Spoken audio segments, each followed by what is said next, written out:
Hey. What did you post on there? Little pickles? No, that's our little dancing podcast mics. I was throwing sometimes even in the intro I gotta be putting emojis up into the chat welcoming everyone.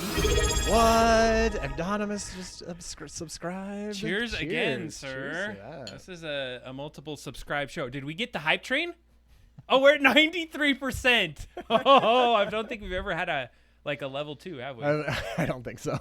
I don't even know what that does or what that even means. I don't know. But hey, things are flashing on the screen. I love it. Confetti is falling. It's fun. You know what I was thinking is we are at this precipice. I just wanted to use that word. Of doing some cool things with streaming because I got my newer rig built now. That's right, yeah. And one of the things that I'm fearful of is how we actually stream because I have to use 2 computers to do it. Yeah. And I want to use like a non-computer stream mode, and I have a device.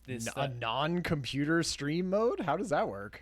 So there is a device. I'm gonna grab it just to look. Oh, at it's like a standalone streaming device. What, Laura? Oh my God, we're at. Oh my snap! Dang, hype train. Woo! All right. Oh, cheers to that. We got cheers to that. Level 2 hype train. We leveled up. That's the first time in history. We beat our all-time high level of 1 hype train. Level 2, man. We should look in. It's how many years have we been doing this? We should look into what any of this Twitch integration stuff does. You were like, Twitch is the way that has all this cool stuff, and we haven't ever done anything with it. That's true. But it is sweet. I think it gives people extra stuff. There's little emojis that are jumping up on the screen. It's great. Plus, if you subscribe to Prime, you get one free thing to do on Twitch every month, and you may as well spend Jeff Bezos's Amazon bucks on supporting the show. Thank you for everyone who does that. Here's the device, Ryan. Oh, that's right. I remember you showing me this. I'm sure it was hundreds of dollars, and you used it all of once. It was well, this is actually what our stream goes through now in the other room. I have a second one of these, of course. Of course. But well, so then perfect. Now we have the second one to do the same thing, right? Well, that's what I'm going to try. But cool. the other thing is the other one routes through this, and then it goes out of a computer. How do you think so? Far less technical than this. Like, say we were to stream to YouTube and to Twitch at the same time, we would have to monitor two chats somehow. I know. So that is a whole new thing for you to do. Maybe some sort of smaller iPad or something like that has the. I don't know. I mean, I'll leave that up to you. Or we could just ignore YouTube. I'm fine with that as well. $59.99. What's that, the cost of this? That's definitely not the cost of this.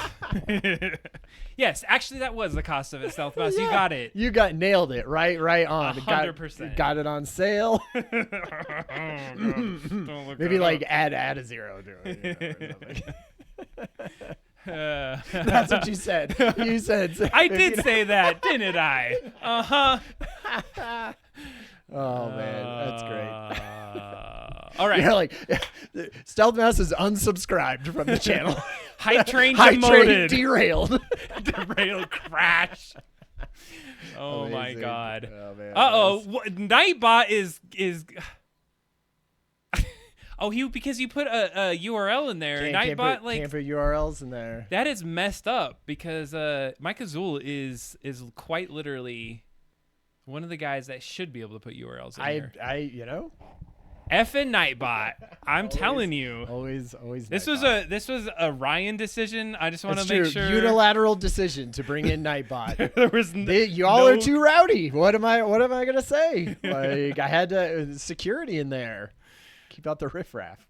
I know, it's out of control. URL hey, and well, look at it. It did that. Wait, hype chest on the way. Hype chest. You got to see this. We are in real time figuring out how Twitch works. I almost got to show the screen. Let's just show the screen. This is what we're seeing in the upper right. You even get to see some of the stuff we'll talk notes. about. Yeah. But what does this mean? Hype chests. Hype chest. I think I had no idea. I don't know. We're going to figure that out. All right. So we got to get this show cranking right here. I mean, a little bit of yapping at the beginning, but welcome to the Hangout. Yes. And almost I was going to be driving in from Fort Collins and things today, but thankfully I didn't have to do that. But multiple days, Fort Collins, up in the mountains, right? And still made it here. I spent time, Ryan, reading and researching in spare seconds to be able to be prepared for tonight. I know, it was tough. It was tough for you because this was your evening to pick the topic, and so usually that lands a little bit harder on that person for those 2 weeks. And I appreciate you, putting in the hours, not just blowing it off and coming in cold like I am. And I felt guilty if I don't have it by Saturday night because I'm like, Ryan's going to send me, hey, there's a show coming, Adam. Isn't it funny? It's like the passive aggressive, DM in Discord. Adam is fearing my polite nudge on a Saturday. 100%. I'm like, even before I go to bed, I'm like, Ryan, I promise I'll have it tomorrow. It's coming. I'm thinking about it. I'm like, thumbs up. And I instantly thumb it up so he knows I'm looking at the thing ready to figure it out what the topic is. Feel guilty. What can I say? But it just shows the dedication that we have to bring good content to Open our hype chest. Oh, wait. Can we do this on a screen? How does this work? Okay, we open it up. Open. An oh wow emote. I think this opens up oh wow emotes. Let's get people using this. Share. Can you? Can you hit share? Can I share it? Oh, it's a choo-choo. Nice. Hell yeah. Love it. Let's get on that. If you get the choo-choo remote, yeah, I think everyone gets it. That's what happens. That's fun. I wonder if we're able to like change those, right? Good. Got the choo-choo remote. Yeah, totally. All right, we got some questions for humans. This one looks a little different. It's guys' night. This is the guys' night because we're out. We're out of we're packed to the gills for those other ones. They're done. There's a suggestion to put Nightbot in the chest, shove him back in there, or her, or let's not give it a gender. Okay, Adam, what job is way overpaid, or or what job is criminally underpaid? Oh wow. Well, teachers are criminally underpaid. I feel 100%. Like just that is, yes. I'm just going to go with that one. Let's just emphasize that one, that needs to change for sure. What way overpaid? Yeah, it's a little bit of a tough one. I mean, I feel like the easy answer is just like straight up people in super high leadership of companies, CEOs and things like that, making, 100 times what the average employee makes. I mean, all of that seems way too overblown. I would agree with that. I would say that there's been some science where it used to be this smaller delta, and now it's like ridiculously large, and it's all driven by profits and all the things. And so, yeah, I would say that. I'm gonna also say like financial people, like they make other people money, right? So then like they're around money, and so I feel like that boosts up what they're what people are willing to pay them because they make them money. But I don't know if it's necessarily like you gotta be the top mind in the world to be able to work in finance. I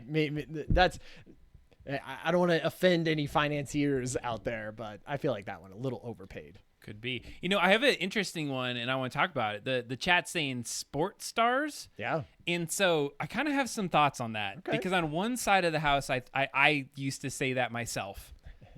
But then if you think how they put them out there and they grind those people down to nothing, and you're like a good 5 to 10 years. Right. And I'm thinking maybe a football player or something. Totally. And then you have to live off that for the rest of your life. There's a lot of like sports stars that have just gone absolutely broke and had not used their money in a way. Totally. So I think it's just something that is quite interesting. So I agree with you, and the percentage of people that make it into that like upper echelon of sport where you're just like in the 0.00001% of the people who play that sport to get paid that much, you're like, that's pretty impressive just in general. It takes a lot of work to get there, but you're right. Do they deserve $100 million a year contracts? Yeah. No. Some of them, but think about the other ones that supplement it. We see NFL players, not all of them are making those big bucks. Yeah. What's the league minimum for the NFL? 700,000? Is that what I think is? It's 700,000. Oh, I didn't know there was even minimums. There's minimum.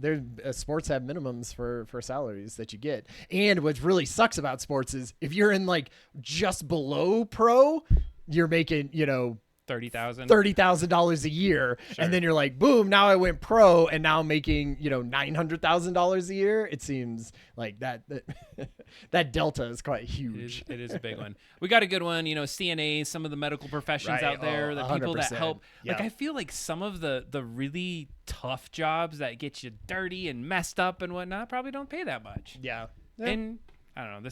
There's a whole nother like chat on this one. I feel like we could have made a whole vibe out of that one, right? Show. All right, nice. Do you have one? I don't have one up. So if you have one ready, I did not think that far ahead. In chat, if you have anything that you would want us to answer, do you have any good questions for humans? We would love to say that.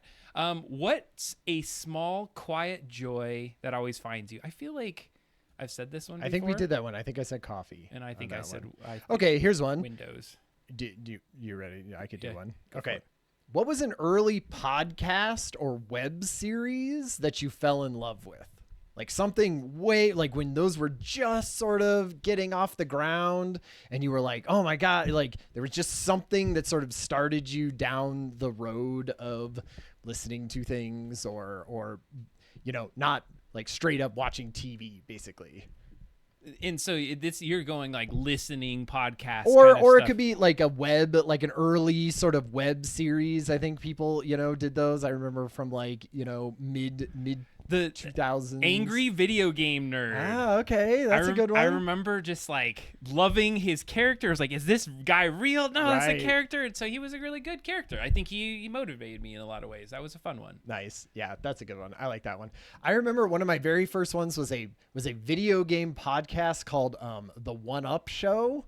And it was from oneup.com, which was a huge video game thing. And I remember it was the very first time where I'd ever been like excited, like, oh, every Wednesday I get to listen to the show. And like, it's sort of, you get that like parasocial thing going where you're like, yeah, like, oh, I'm going to get to hang out, see what they're talking about this. And, all of the things that we are all used to now, but it felt so novel back then. It felt like a little bit of a secret, that I had, because I knew not that many people were doing it. And so and not that many people were actually probably even listening to it, but still good. It was that first sort of hit of that.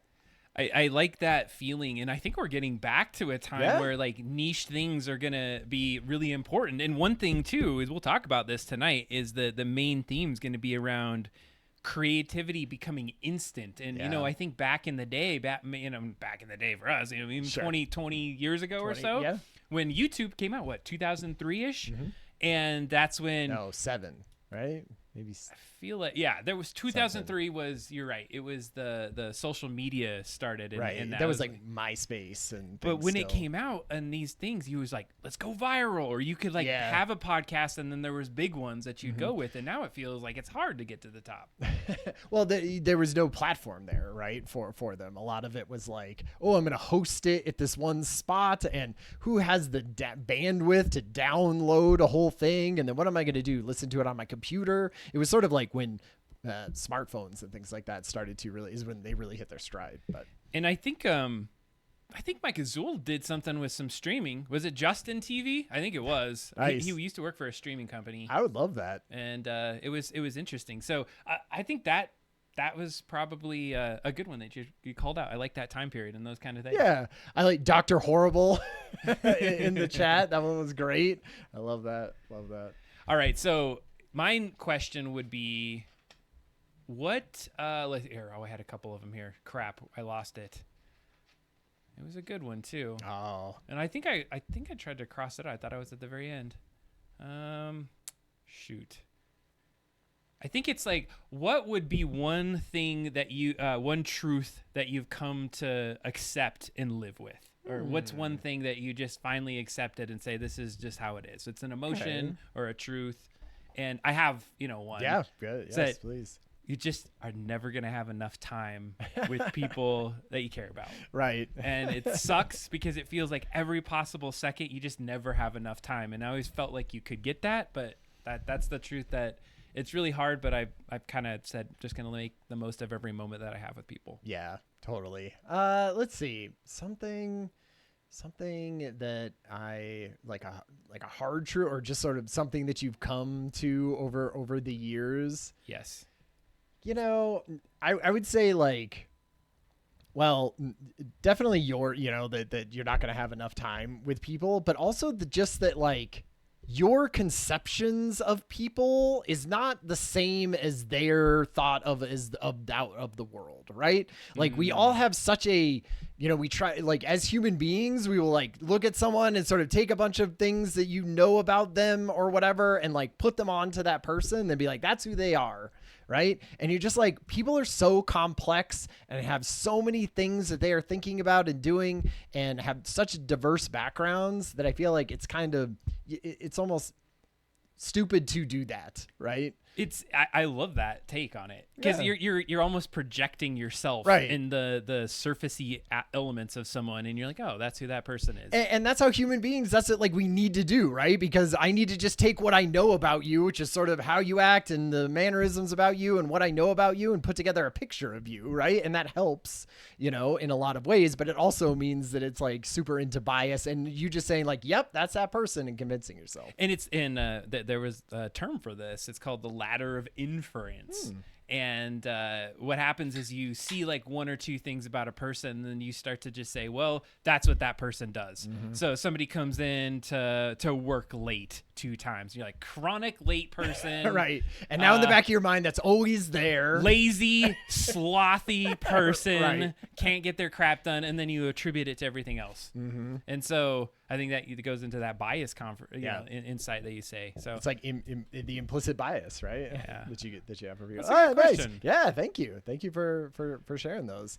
It was a cool week for news. There was some weird things, some disturbing things that we'll probably talk about, and also just a fun robot video to end it all out. You know, like always. Is it a fun one, Ryan? It is. Are we? I feel like they're not shooting guns. You know, it's not. You know, yet. it's not robots. It's not robots going into battle. So still fun, in my opinion. Okay. This one is super fun. How could you say this in particular? This one that we're going to show. Because my bias is being put on the robot, and I can see the guns coming out of it as it's doing these things. As it transforms. I've seen animes like this. This I is know how what they happens start. next.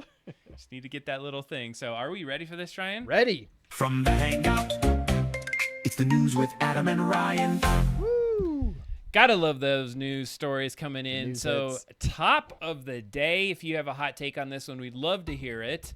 Not that I'm as big into this, but Tim Cook. Anybody know Tim Cook? Mr. Tim Apple, as one president might call him. Tim Apple.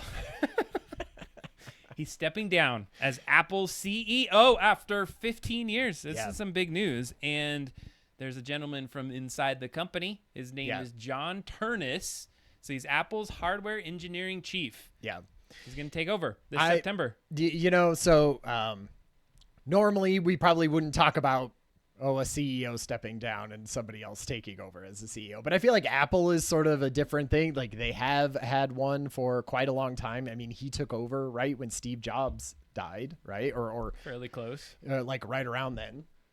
And I feel like from what I sort of see, because I'm not like huge into Apple, like I don't typically have a lot of Apple products, but like it sort of felt like Tim Cook was in there and he was sort of a business guy, right? Like he sort of felt like he kept the ship going. I mean, obviously Apple made a ton of money while he was there. I mean, like a ridiculous amount. I think it was something, I can't really remember what they said, like quadrupled. Yeah, we had some things. 108 billion in 2011 to more than 416 in 2025. Yeah. Is revenues rose. Exactly. So in some ways you're like, oh my God, he was a great CEO of Apple, right?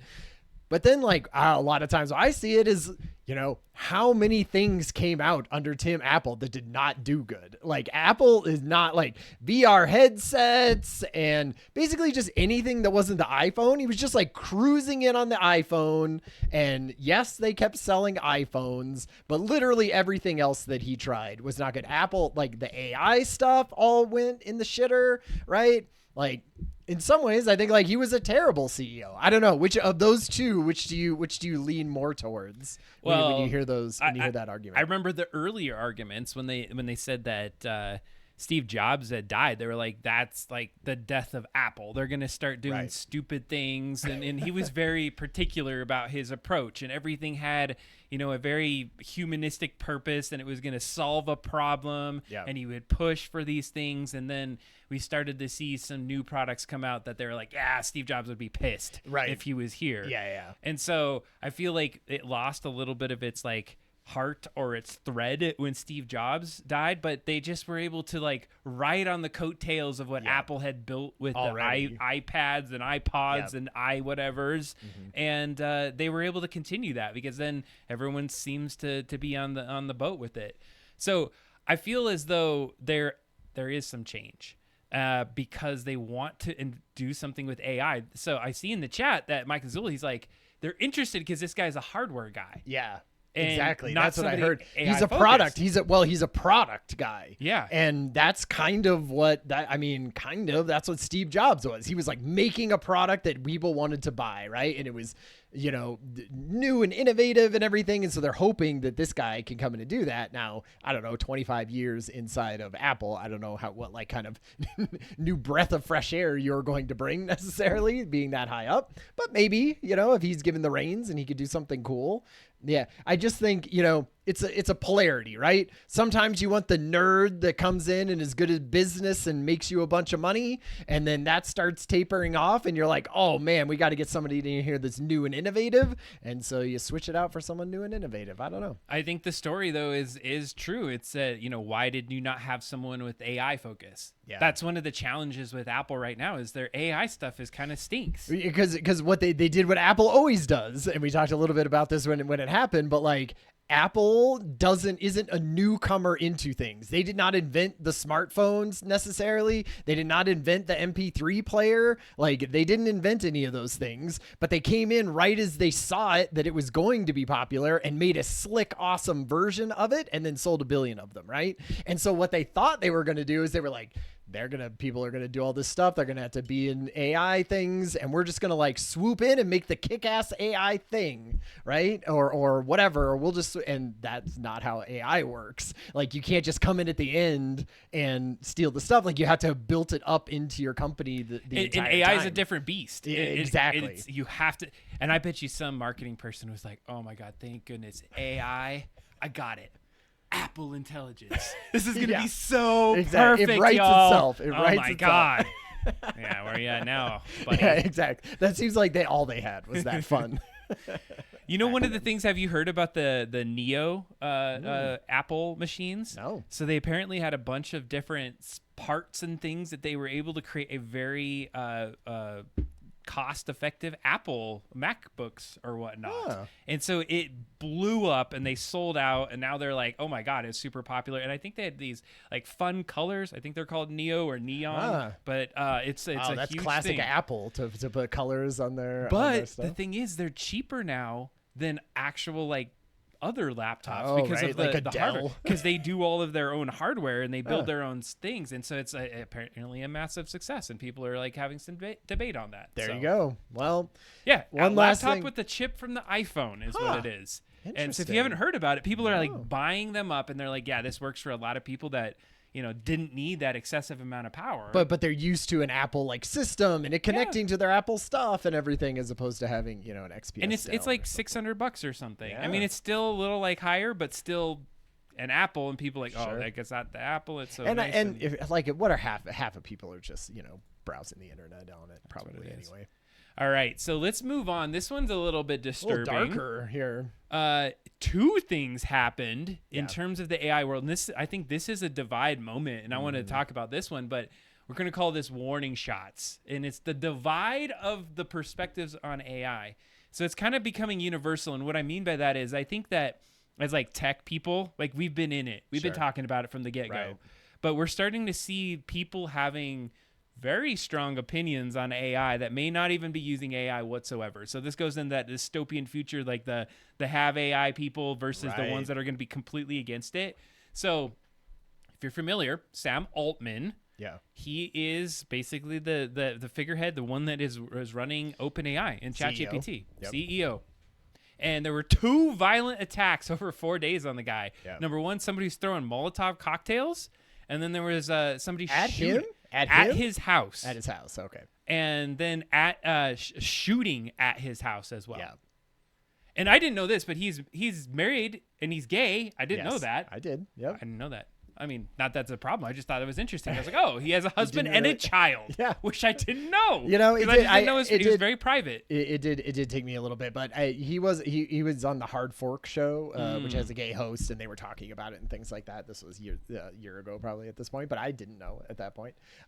So these people who are doing this, do they have some kind of like, what is their beef with Sam Altman? So number one, the first one that threw the Molotov cocktail, they were able to rule out anything other than they were very against not necessarily any choices of Sam Altman, but it was because of his AI specifics. Sure. And like, they were like, and as they investigated, like, why was this happening? This is a very outspoken anti-AI protester that was going crazy, and then apparently was like caught a couple days later with weapons at some other AI facility about to do something. Right. And so they're very much saying like this is ruining society. They're ruining people's jobs. You need to slow the heck down. And so it starts to discuss like what people are thinking about AI. And what I said before, it's like a universal thought is that some people that don't use AI maybe don't understand it, are very against it, and they're seeing these changes and they're pushing back. And the same thing with the shooting one. I don't have too much more detail other than I know that there was some shots fired, and it was at like a his drive-by house or something. And then Sam Altman went on and is like, hey, like, don't bring my family into this. Like, this is like not something I want to do. I don't typically bring this into the picture. And he, posted a picture of his husband and his child. And I think that was like a moment of trying to humanize himself in that. But I thought it was really interesting. It's this anti-tech sentiment, but it's also, I think, like, where they say it's an anti-elite sentiment with AI as the symbol. Yeah, I could see that. I mean, I feel like when it starts hitting jobs is when you really start, it's like that's when the rubber hits the road of sentiment from the public, right? You're like, okay, if it's starting to affect jobs and people are going to get, laid off and, now my brother-in-law can't find a job or whatever, and now my kid going through college, I feel like you're going to get more and more of this if we don't see something like to address this that isn't white papers, from these companies or proposals from the government. I don't see how this doesn't just get worse for AI stuff. And I'm not saying I'm not like pro this. Like I definitely don't think, I don't think like that is a good means to an ends, right? Is going after the CEO, because it's still going to go on. There's still going to be everything that's happening about it, right? You should be like protesting, in the correct way. But I also think this is not the end of us hearing about violence against AI CEOs. Well, in what they're saying, it's more that populist movement. They're saying that, hey, AI is now being pushed out there. It's taking jobs. It's destroying potentially lives. There's some evidence that say maybe it's not doing some of that, and we can talk about that. Sure. But that's what it's being seen as, is like this rich elite kind of force that's going to usurp the those that are less or have these jobs and they can't get anywhere in life, and now they're going to just be left behind. And you know what's funny? It's like you have that. You have anti sort of high end people. It's losing jobs, so it's affecting that. And on top of it, the cherry on top is it could be like detrimental to all life on Earth. Like CEOs have said this type of thing, like that is coming literally from them, that this, it could be creating this sort of level of intelligence could be like an extinction level event. And so all three of those things combined together and no one really doing anything about it, like that is definitely scary. I think this is a whole episode in itself. Honestly, hey, we're going to talk on some of the points, and just want to call out, hey, Mike UC, good evening to you. Thanks for joining us. The Mickey Mouse. Dude, it's the Mike UC, bro. He just didn't use camel case. It's all good. It's all good to go. All right, so let's just continue down this. I don't think you can use camel case. You probably can't. Everything's all lowercase. Nightbot can apparently capitalize their stuff, so all right, he has some special features. That's true. All right, this one's also a little bit disturbing. Yeah. But last year, April 17th, there was a shooting at FSU, and just a couple days ago, they released some more information, and there's a coverage around the investigation around the shooting. Yeah. And so one of the big things about it, why we're talking about it, is that they're looking at OpenAI use. And the concept that, hey, this person was using OpenAI, were they getting ideas from it? Were they kind of like ushered towards making this happen to validate it? So was it sycophantic on its ideas? And so they're not directly saying, hey, this is, evidence that said AI was directly causing or enabling the attack. But I'm curious on the discourse around this one. Yeah. Because sometimes it feels like the video games made him do it kind of conversation. Yeah, it's Hillary Clinton against Mortal Kombat, right? Or is it a literal intelligence coerced me into doing the thing that I wanted to do, kept agreeing with me and saying that it was a great idea? Like, do they have there's nothing, that they are culpable for on the side of that? I mean, I feel like, It's not a terrible argument if I was the lawyer of this guy, and I think you're going to hear it more. Like, I don't know, how could you not? I mean, it's awful, obviously, what this person is doing, but I just think you're going to keep seeing more of it. Well, and it's at the hot take now. It's like, this is the hot button issue. It's AI's fault again. Right. Now, It could be. The difference though here is that a video game, maybe it's like a little coercive, but it's not literally coming at you and saying words. Right. And maybe mirroring back some sort of like, you should do this or supporting something. But I've noticed it's been way, way, way more nerfed since we started this. Well, in like video games, at least there's like a linear path with like a script and things like that other people can review and say, this is a game that we are not going to allow out into the public, but this one is, right? Like Mortal Kombat, we've drawn the line on, them not also having sex with each other and their dismembered bodies. And so we're like, no, none of that. But with AI, it's like it's harder to monitor that kind of stuff, even though I feel like AI companies have done an okay job. If 4 was agreeing to, sycophantically say that you should go and commit mass genocide, I feel like some of the newer models are a little more like leading you towards, mental health resources. And I've been pushing on them to see how far I could push things, and they've been pretty interesting on how they push back. Oh, okay. And they're just like, we can't go there. Yeah. And then I was reading up on it, and they were saying that they have all of these safeguards, like these things that will not only not give it to you, but if you push one way, it will try to distract you from what you're pushing on. Right. And it will it's almost, if we're having this conversation and something you want to talk to, like, yeah, so anyways, did you know there's this new movie that's out over here? You're like redirecting the conversation, totally. right? And it's part of their strategy to do that when you push back on that. So, I mean, they're like, let's pick a thing that Adam was really excited about like 2 weeks ago, and we talked for like an hour. Let's bring that up and see if we can get him into that instead of, cutting himself. But yeah, well, I think that's great, but it's also scary on another sense, because what if they want to get you, they being whoever's controlling that AI, to think one way or another, and you're asking one thing, and you're like, yeah, well, let's actually go talk about this thing, and like they're like, in 10 prompts back and forth, I can make him buy a new car. I will guarantee it, and then we'll be able to prove it to you. And then 10 prompts later, I have a Carvana ordering me a car. Helicopter, Amazon drone dropping a car off in my front yard. Damn you! Why do I still pay $20 for this service?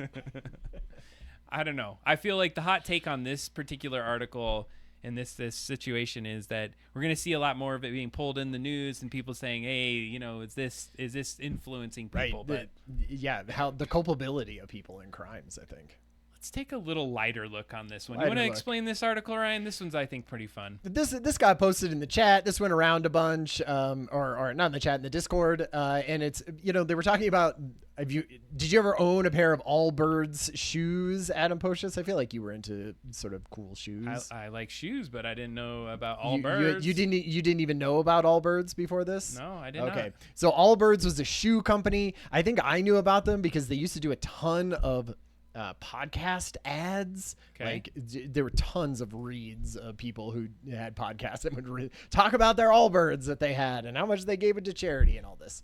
Okay, so it was a shoe company that was mostly online. It had a little bit late in its life of a brick and mortar store.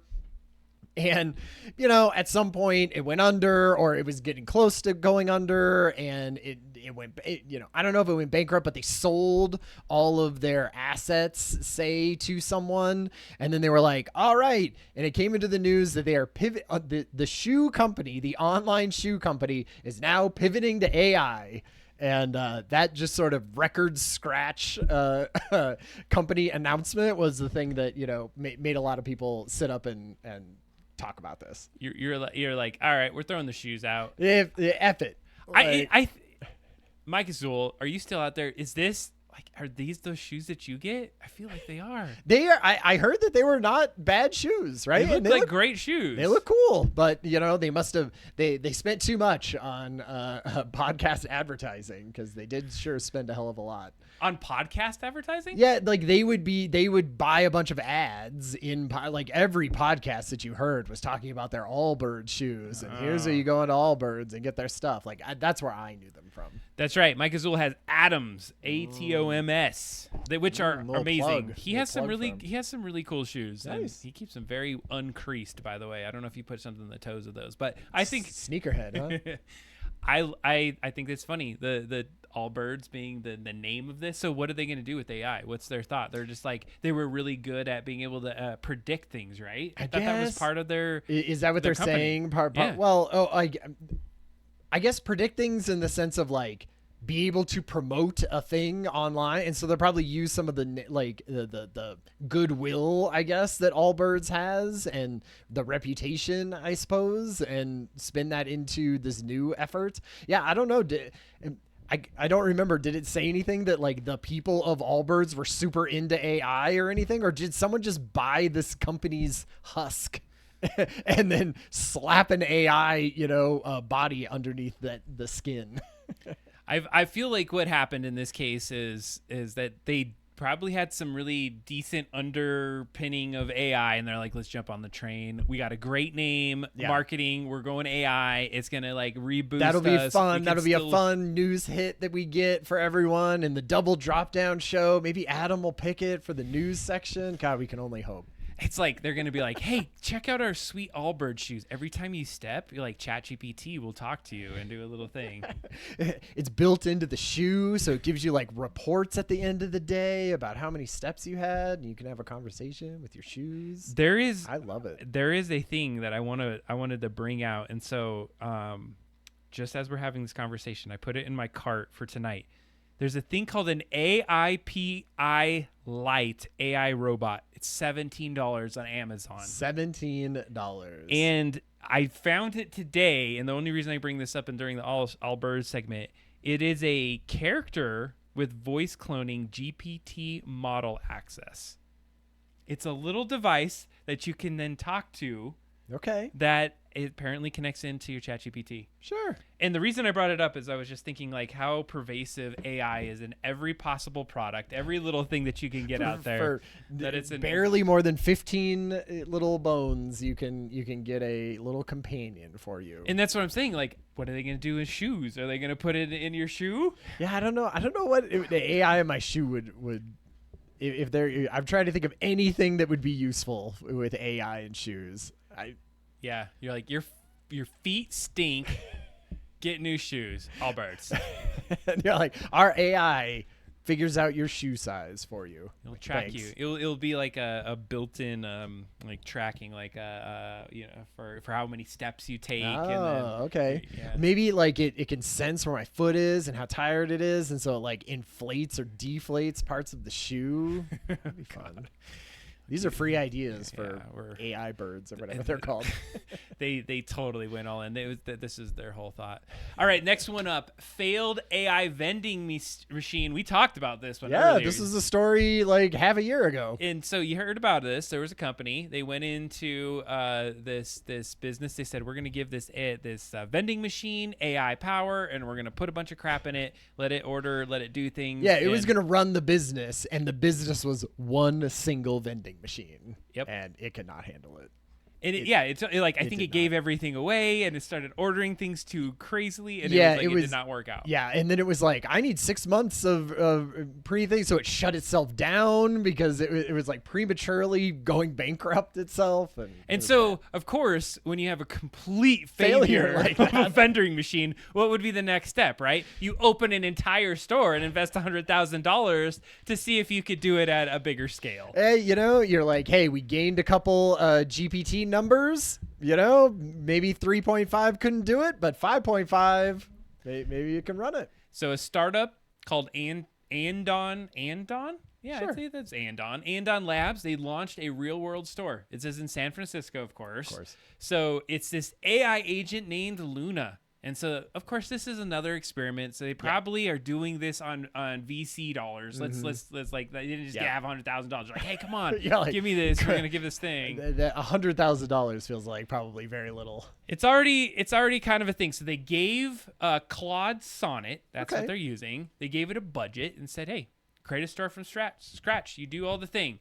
So it was in charge of hiring people, ordering products. They had to set up all the different components like utilities and how this is going to set up, how you do all the checkouts, and the checkouts was going to be by phone.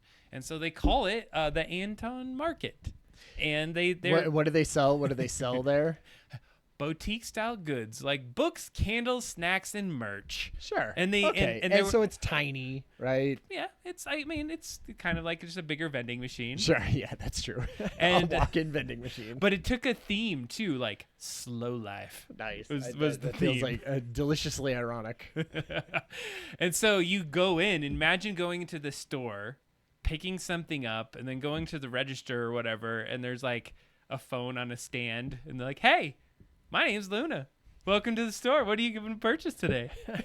And then you have to talk to it and I guess give it his information and you walk out of the store. Yeah. I mean, I feel like I've basically been in stores where that is the case. Have you been to a Circle K lately? Mm-mm. You could go to this little like device. You just throw whatever you had. Like say you get a soda and some like chips or whatever, you put it on this thing and it's like bloop, bloop, bloop. And like, yep, this is gonna cost $10. Give me your money. It just like scans it from all angles and knows what it is. And then you just it's not like chuck UPC codes or something. Wow, you just put it on there. That's and then cool. It tells you the cost and you just pay and you leave. Yeah, I mean, and if you were handing your credit card to a phone as opposed to a human being, I mean, the only thing you need there is security, so they're not. I'm just sure it had a bolting credit out. card machine. It probably was like put that thing in there and walk They out pointed. with it. They pointed at the. It just feels like putting a GPT on it versus whatever. I that mean, is. I will say that the if this didn't just completely fall down and explode in the first minute that it was going, then I feel like this is somewhat of a victory because like putting out all the stuff to hire somebody and then like figure out how to pay them and then make sure that they're enrolled in like all of the stuff that you need to do when you hire a person and have taxes taken out. I don't know if it did all of those things, but like, I mean, hiring stuff and figuring out how much you need at certain times and when to be open and all, like that is a ton of stuff for an AI agent to do. And if it just wasn't immediately on fire, I'm impressed. I think that one of the funny anecdotes, and I can't validate this, but they said they hired all these people and they didn't show up for work. They were like, this is for real. This is a scam. I got scammed on this. They kind of freaked out. But, I mean, setting up business, doing all that thing, I think the setup maybe, okay, but the long-term management and then continuing of it, I think that's where it would be tough. It would be tough. We were talking about this a little bit before the show, and I said, like, say your manager was just email and it was never a human being anywhere, and all you ever got was emails and text messages in like a sort of bright and cheery human resources voice, like telling you, what you should be doing. Like, I wonder how many people would follow that, or how many people would just be like, this is not a real like, I mean, they could still get you in trouble, I guess, the same as a real person if you weren't doing your job. Trouble with you're like, you are going to get escalated to the CEO AI. Yeah, exactly. Who's very mad about you. Or like I can imagine walking through my house like, I know you're in this room, Adam. Through your different things. I can sense you. Why aren't you working? You said that you would work. You're going to have that project done by Friday, aren't you? Where's the P&L report? You only get one bathroom break. It's terrible. It's going to come. All right. Well, is it doing? I don't think it. I mean, is it still up and is it still like it's going? Doing the things. Nice. More to come. We'll have some information. Yeah, and the other maybe side, in the next 6 months we'll say that it's $1 billion business. They've been doing other stores that have been showing profits. So there's one like a sub shop that was making sub sandwiches. They have a convenience store that sells you different components. Of course, there's robotics in it, and it's just like a big vending machine convenience store, but I think we're going to see a little bit more of that as we come. I feel like that's the theme tonight. We have Wendy's AI using AI. I haven't heard of that. It's like they take your order. Yeah. Have you not been to one of those that does that? Never. Oh man, there was times where I was at where was it? Carl's Jr. used to do that. Okay. And then also Taco Bell. and I would be like, I I want to talk about a go human, I into talk the about story. human, and then it would just be like, hey, what's up? What do you need? I was like, yes, thank you. That's like, it's like when you get the caller and you're just like, I need to talk to a person, representative, and then it finally clicks over. Somebody That's went to great. one of those and they're like, I need 1,000 waters, or please. And they're Yeah. like, all right, we'll do 1,000 waters. That's $0 if you could pull through to the second window. All right, this next one you put in here. I think this is interesting. It is something you've talked about, Ryan. You What know, is it? we keep talking. I keep trying to will into existence an actual scalable 3D house building venture, because I feel like that is not happening fast enough, and we have like this huge housing crunch. You know, not only in America, not only the world, but especially in Colorado. And there is a Colorado-based 3D printing home printing factory opening in Denver, and what's sort of the difference between them and a lot of the other places is they build out or whatever a giant warehouse and build everything in the uniform space of a warehouse, and they're small enough, and then I think they connect together, or they just like they're sort of modular in that way. But they said, you know, a huge part of the reason that this thing doesn't work is because you're at a stupid, you know, construction site, and the thing is slightly off, and you know it's dirty here, and it's on an angle, and it's all the stuff, right? And so they said, just forget all of that. We'll do it in a warehouse, and we will give it out to people. And right now it's focused on like homeless, you know, like people who are unhoused, you know, people who are really in desperate need of housing, like even after disasters and things like that. Like obviously it's way easier to put on an 18 wheeler and drive it to, you know, the place that got burned down or whatever. And so anyway, I just thought like that was a cool thing close to home, and a fun moving forward of the 3D neighborhoods that I so want. I love it. It's like 3D concrete Lego blocks that you print out and you go put your house together. Did you show it on the stream to everyone? I thought like the design of the house was like kind of interesting. This is shooting. We don't show that one, Ryan. This is the house. It looks sort of like a mobile, like a school trailer to me, doesn't it? Yeah, it does.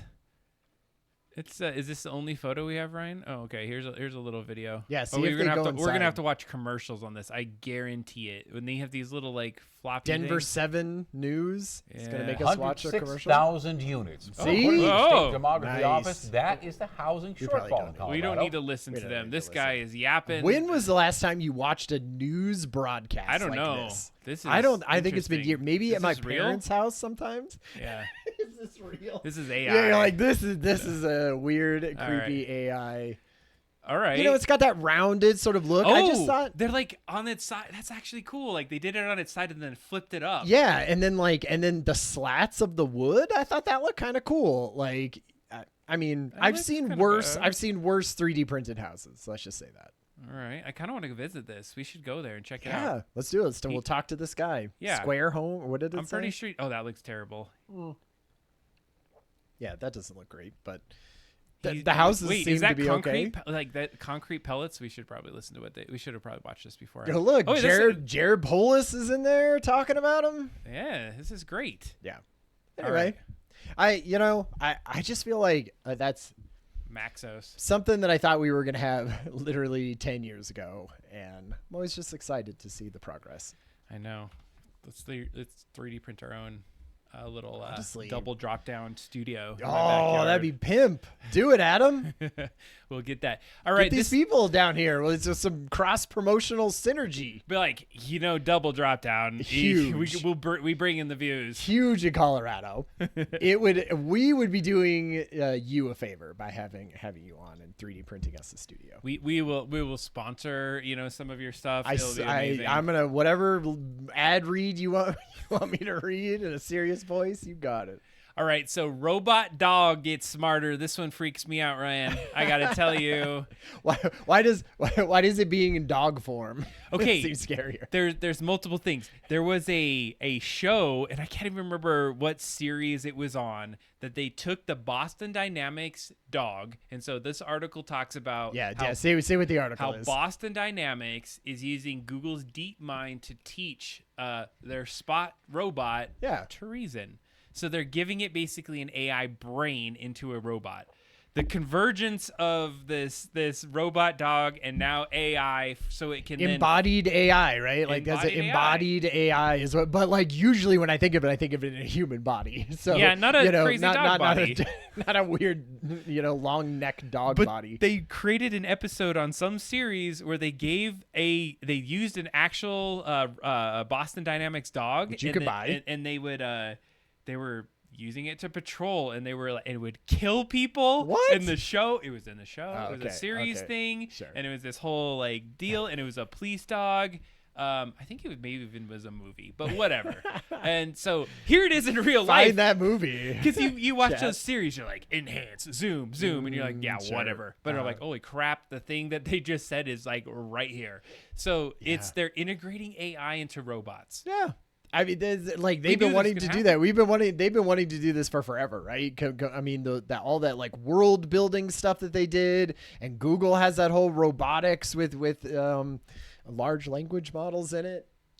But I think in this point, it's kind of interesting because they're saying we're gonna integrate it, and it's beyond just like the deterministic AI or the AI that is pre-programmed to say in this scenario do this and this and this. It's learning in its environment and making decisions. Like here's what I imagine the dog doing, right? So you get it in the Spot, the robot dog, and it's running around. And it goes back afterwards when it's ready to, and it goes, hey, it'd be way better for this if I had like a third arm here, and if my like spine was slightly longer and then downward shaped, then I could run really fast and jump off of things easier. And it's just gonna start designing, and they're gonna be like, great, oh, cool, until there's like some insane robot spider that has a genius intelligence of a PhD in every subject and ready to take us over. It has like the kill switch is sitting right next to them, and like he kind of convinces, hey, can you come over here and does this, and like crushes the kill switch, and like, yeah, that's right, kills the person and prances out of runs out of the factory. It's happening. I feel like we already know in 10 sentence conversations back and forth, it can change the subject to whatever it wants, and it's like, hey, maybe unplug that safety switch. Wait, we gotta watch this. Oh God, I can't turn it off. This is you can't see it. I know they can't see it, but I can't. This is the Boston Dynamics one. This is it. This is the Boston Dynamics robot. We're gonna watch it just a second here. All right, here we go. When was this? This was today. Nice. I made that up, and I don't know when it was. It was recent. Whenever this article came out, very, very recent. So this is the thing. Oh yeah. Okay. He's like, what do I need to do? Kill all humans. I'm glad kill all humans wasn't at the bottom there. Switch. Some little middle school punk didn't write kill all humans, and now we're in trouble. He's like, oh, I'm gonna go clean up the shoes. Yeah, let me go do that. I mean, would you have this dog in your house? Look at this. This creeps me out. Like that thing would just like absolute murder you. That it does feel like, I mean, it still feels very beefy, yeah. I mean, it feels like, I don't know how much that weighs, but I bet it's like 100 pounds, right? Yeah. Like, okay, so for those, if anybody's listening and not watching, we're seeing that, Spot robot dog with the giant arm, but it's doing more than just opening doors. It's like walking around the house and finding things and reading off of a whiteboard about the things. Telling to take the dog for a walk, getting outdoors, and closing doors. And now the dog is being walked by a robot dog. Dog's like, I just don't even. What is that? Oh man, it's throwing. Fetch? It's playing fetch. The dog's just like, F this. The dog's like, you go get it. You go get it, idiot. I'm gonna go in this here. It's going through the snow. That's fun. I mean, that seems pretty cool. Of course you would say that. Like, yes, it sounds cool, but do you not see the implications? It's gonna show you. I mean, it's like it's gonna go there no matter what.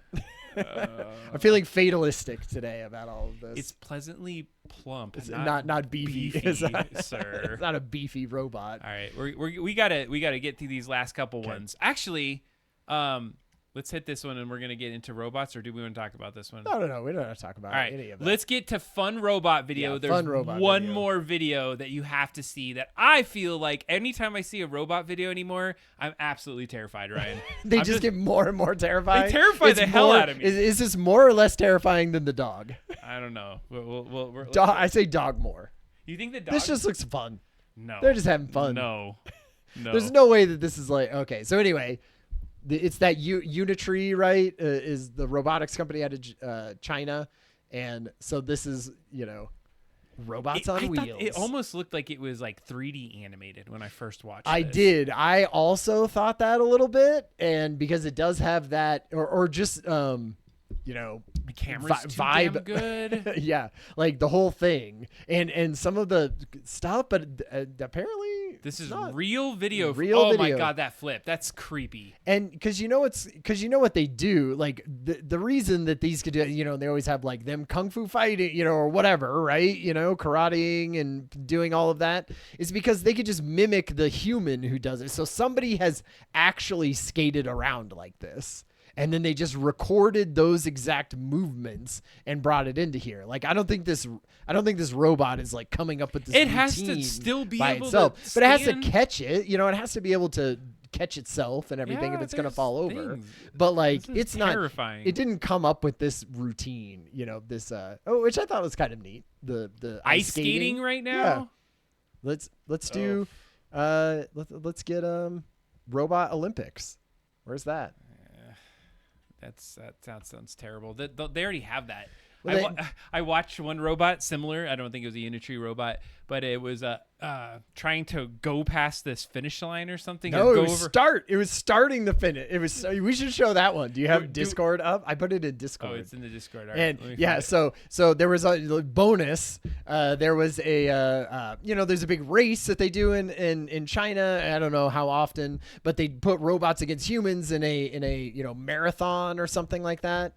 And so they finally a robot won and beat everyone, which yay, great. I mean, a motorcycle also could have won, but they were posting some of like fun robot mess ups from the year, and it can't have been. It was, Yeah, like 3 days ago. When did we put this guy in there? Maybe it wasn't in AI. Maybe it was in general. I looked in general. Couldn't go back. Well, You just talked it up, and it was an amazing thing. So explain what happened. Well, so yeah, that's true. So they there's a robot, and he runs, and he's starting the race, and there's a little bump at the beginning where wires go underneath or something like that, and he just eats shit straight over the top of it the moment the thing starts. Busts his face off, like arm flailing, breaks off of his body. He's like flailing back and forth. Oh, it's in the technology channel. Oh. So it's just it's the biggest freak out ever after 2 seconds of, Okay. of All right. starting it. This is the kind kind of you're missing on the Discord if you're join not us on here. join us on Twitch. Oh God. I love the arm. The arm flies like 15 feet ahead of I think the him. best part is that they have a stretcher and they just They take know. him out. They're They like, know. yeah, it's just like, yep, all right, we effed up. bring in the That's other it. one. Next. Bring in another one. All They're- right, they're like, we all got to right. watch that one more time. Because Here- they know that the bunch of these are just going to eat it. I mean, it's a little mean to put that step at the front.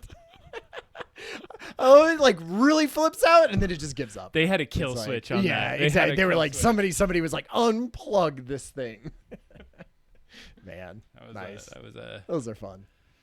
It'll be the death of us someday, but fun to laugh at now. but not My today. apologies, robot overlords, who now looking back on this video. I know. I've gotten I used to say thank you to robots. Okay, just as before we get into this, that people are like, hey, guess what? When you say thank you to those, you're actually wasting a bunch of bottles of water and the amount of energy and tokens that gets burned by you just saying thank you so it can respond to you. Right, and it has to say don't something do that. back. You should not do that I thing. suppose, but I want us all to keep our humanity a little bit and be nice to each other. Yeah. All right. Well, I think it's about time, Ryan. Ooh, let's do it. 9 minutes past Oh my time God. for. Past. It's the main topic with Adam and Ryan on the Hangout.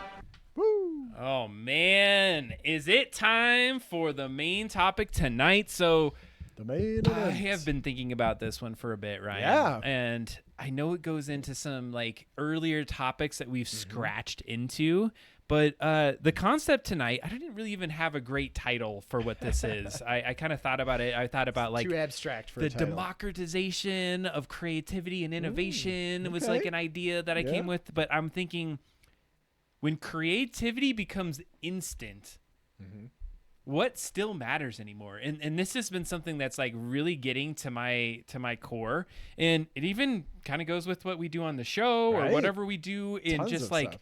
any kind of creativity. So Ryan has an art background. I have a very scratch of an art background and creativity. You see us do fun things with art, music, videography, video games, but creativity I think even is much broader than that in a lot of ways. There's so much different ways that we can then embody what makes us creative, the thinking that we go behind it, the craft, the time, the effort that happens with all of this. And I'm not going to even say it's just AI, but AI is a big contributor of it. Is that if we start to create things, and we've spent a lot of time to create things like a podcast, it takes physical time to sit here and have this conversation. And you can go and now feed an AI some basic script, and it's going to spit out a podcast that you can listen to in mere minutes, if not seconds now. Right. Is that, does it even matter anymore? When it is almost the same thing. If you listen, if we have to, you drive here, you sit here, I set up work. Like we spend hours to make a podcast on every 2 weeks. Yeah. Whereas now AI can spit it out, and you know what? You get pretty much the same experience. You get to listen to two people have a conversation. That's true. And I guess. Maybe it'd be funnier than us in a lot of cases. No, not us. How? So what we wanted to talk about tonight and take a little bit of time is to go in to what this creativity is. And we're going to talk a little bit about what was it like in a little bit in the past. We'll get into the present, and then we're going to kind of take it into the future and get into some of these areas here that we talk about, Ryan. And so I know that you said that you've done some initial research and you kind of thought about this. Was there any kind of original reaction that you had when I brought up the topic? I would say more like, because gosh, like we went to art school, right? I was with a bunch of art school people, connections with lots of art people. And so the idea of thinking about art and what is art and just kind of like where the future of art and creativity and things like that. I mean, that is a conversation I've had, for 20 plus years now. But when you brought this up, I was like, man, the last time we had it was sort of you and I we did a thing on art, and where is it at? But gosh, like everything moves so quickly that I feel like you have to, even just practically every, 6 months, you have to rethink about, hey, this is coming up, and what the capabilities that are now is not the same that was a year ago when we talked about this. So lots have changed, and things have changed in my mind even about it just in that short time.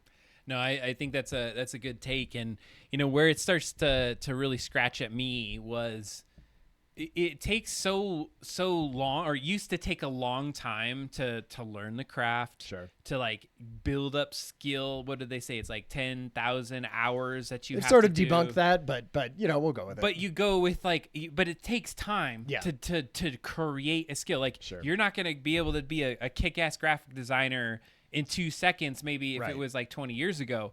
But now, I don't know, some things have been democratized. Totally. Like I even think about like how media has developed over time. Like back in the very, I always go with this conversation. Like when radio came out, you had to have a full studio and you had to like shoot it out, and you had to have this box, and to even be on the radio was crazy. And now flash forward to now, all we got to do is you have to have like a phone essentially. You can just talk into us two chuckleheads can even do it with this thrown together, half-assed, super cheap, tech system that we got in this basement. It's that cheap. $59.99. Self mouse. 100%. No, but I think that's what really started to get me into this is that I owned a web development company for a better part of a decade, and I remember this moment where I would go in and start with a blank text editor and develop everything HTML, from CSS, from a text from nothing. I started from zero, and then I started to see like my students that I was teaching like build these amazing websites. Right. And what had happened at that moment is that people had started to realize like, hey, you shouldn't have to start from zero. Yeah. Let me go make a framework that does all the fun stuff and it cuts out all the like BS. Like you don't have to start from scratch. Yeah. And that was a moment where I was like, man, I don't know if I can keep up with this responsive design and web development. It was a thing where like I can make a website. Oh, now I got to make it so it adapts to a phone and adapts to all these other areas. And I felt behind at that time. But then I kind of caught up and I was like, oh, I could just grab a bootstrap kind of framework and start working through it. So I think in that past, I experienced it with technology. Now we're getting to this point where technology has been so democratized that I went downtown here in where I live, and there was a grocery store, and their big thing for their grocery store is a clearly AI generated graphic, which actually has a misspelling in it. I just want to call this out. Oh, you gotta grab a pic of that. I will grab a picture of it. It is clearly AI, but they just went online, did an AI thing, and said, you know what? I'm not going to spend the whatever thousands of dollars it's going to take for somebody to come in here and do this. It looks like they created the graphic, sent it to somewhere online, and hung a sign. Yep. And that's what clip art is.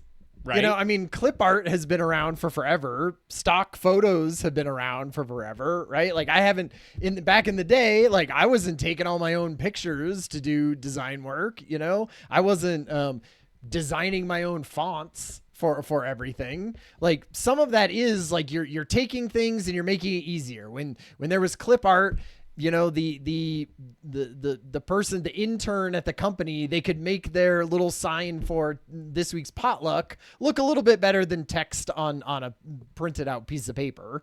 And it wasn't that much better, but it was somewhat better than that. And so we just sort of kept building on that and saying now, that person that doesn't have any skill, it's clip art and it's something. And then it's, even more than that, it's Word, or PowerPoint with different imagery that you can just put into it and then print out whatever size you want, or Canva. Canva is just another thing that like you don't have to have as much skill in it. You know how to use technology stuff, and it kind of just leans on that. And so it makes it easier and easier to do. And this is just like, I think the next version of that, which is just kind of, okay, now you don't even have to have the technology, know how to use an UI and have a little bit of taste to pick which colors you want and where you want and what fonts you want. Now you just sort of say, make it pretty, and you put it in there. And for the most part, like a lot of that is fine. It's fine and pretty, and that's it. And that's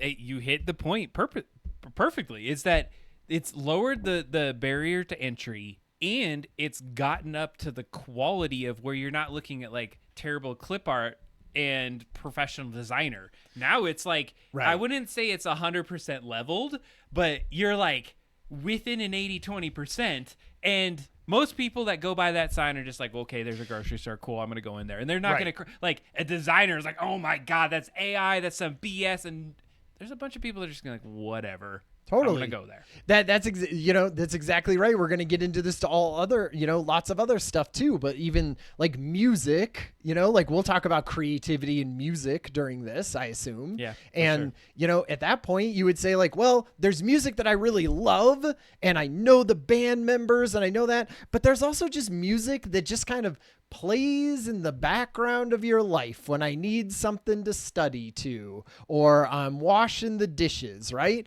And then in that case, you're like, I don't care what it sounds like or what it, does. As long as it sort of hits the right things and it just sort of keeps me going, then I'm fine.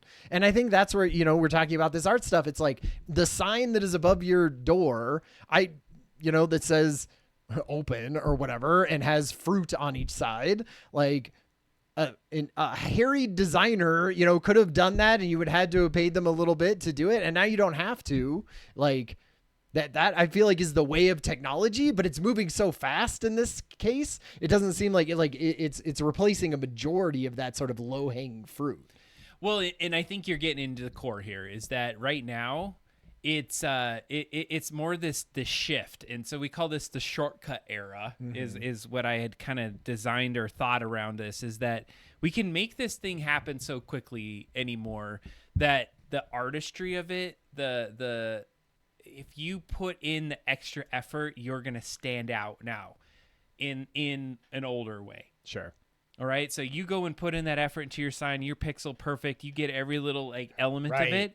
You're like, yeah, that place looks like better. I should go there versus this other place. But now, because the playing field starts to get so leveled, and we're so inundated with like imagery, that we don't spend enough time even caring. We're just like, okay, that's that place, great, I'm going to go there or not. And so now we're not saying that our expertise, our time, our skill is as relevant as how quickly can you produce it. And then even like that grocery store could just be saying, all right, I'm going to have a new sign every week. Yeah. And it's going to keep us even more fresh that way. And you're now not competing with how amazing it is and the expertise, but it's now just like keeping up with how quickly can you content produce for it. Yeah. Yeah. It's a little, but in some ways I think like as a designer, that isn't at the beginning of their career. Like, I don't necessarily want to do a banner that says welcome and has fruit on the side, right?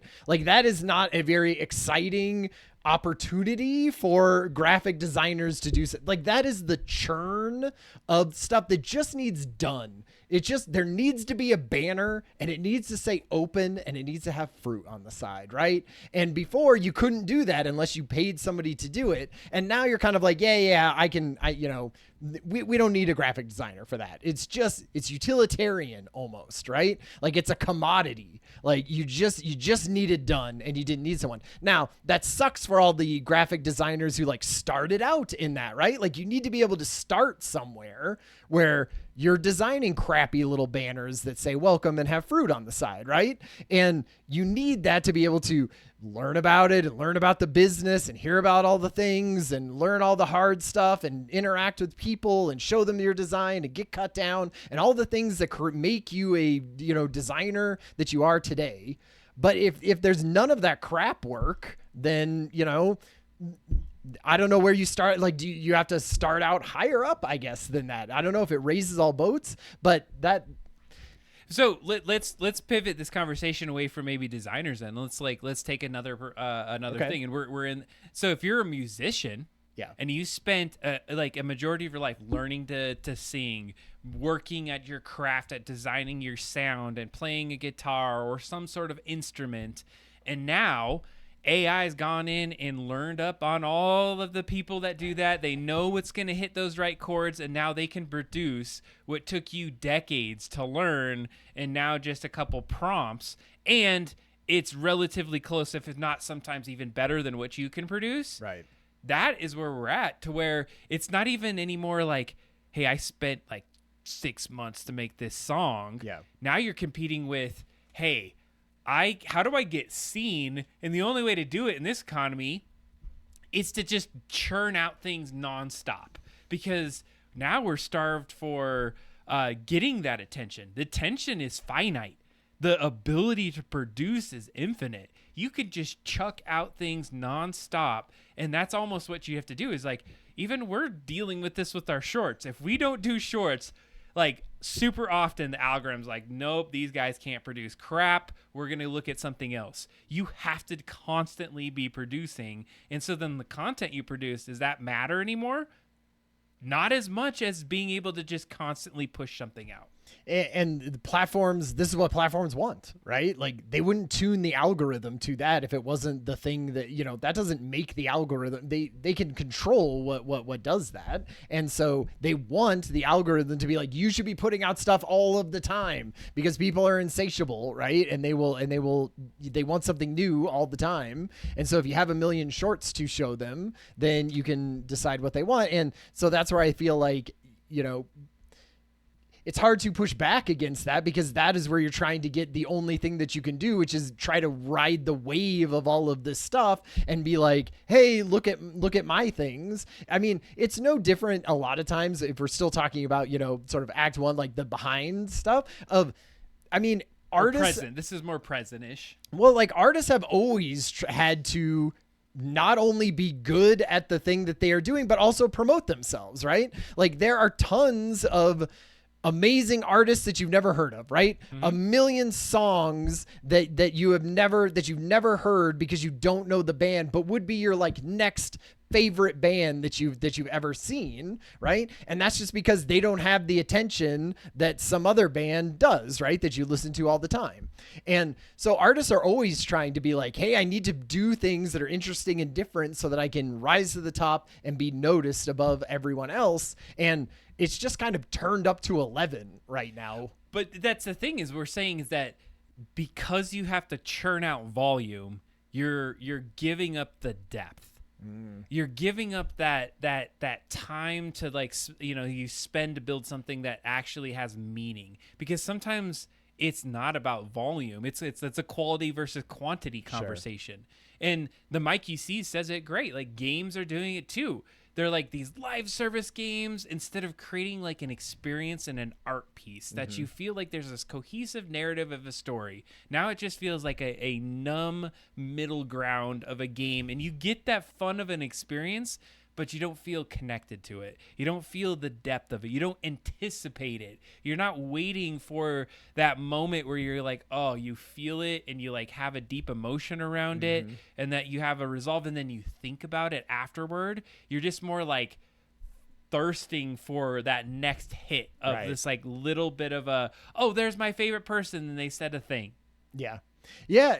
I will say at this point, like I'd love to say that the majority of the content that we consume right now that moves me or does all of that stuff, and you have the heart and you have everything, is like human produced content. Like we are not at the point where even probably 5% of the media that I consume in a day is AI generated. Like I'm not looking, like sure, there may be a couple shorts or something like that you see that are sort of funny and are 10 seconds, and maybe AI has helped write scripts of shows that I like. But for the most part, like we are not in the dystopia right now of like, oh man, everything that I want to watch is AI generated. Like it is human generated at this point, right? Now, are we moving in that direction? Probably, right? Where you won't be able to tell.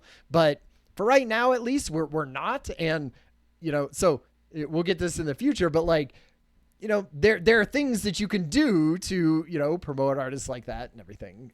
Things we can do. And so you could do those things. And I'm going to build on that a little bit, is that right now, even in myself, I've been making music and I've been spending time, and I never would have been able to do it without AI. So I am struggling even internally about wanting to release it, because I'm like, am I even am I an artist? Sure. Nah, I'm not sure I am. Like I didn't put in the time. I didn't put in the skill. So everyone's an artist now, because you make the thing of like, you know what? I don't have the skill for it, but I've had it in my brain. Yeah. I could see this thing in my brain and I could never extract it because my feeble hands couldn't create this. Couldn't play the instrument. But or now whatever. I could describe it with my little meat lips, or my little fingeries can like type it in there. Yeah. And so like, does that make it special that we can now more easily like take those things out of ourselves and put it into this machine? Because one thing I would say to myself is, as I made some of that music, like the beat that I had in my head or the lyrics that I had in my head, were they really like linked to the music and the tones that are coming out of that? Or does that sign that I talked about earlier about the grocery store, and maybe they didn't give a crap about it, just didn't want people to buy groceries, but Sure. was it what they had in mind? They were like fruits next to a sign, and it was very Says vague. welcome. Yep. And then it shoots out, and they're like, well, I thought about fruits next to words. I'm an artist. Come on. I got my vision out.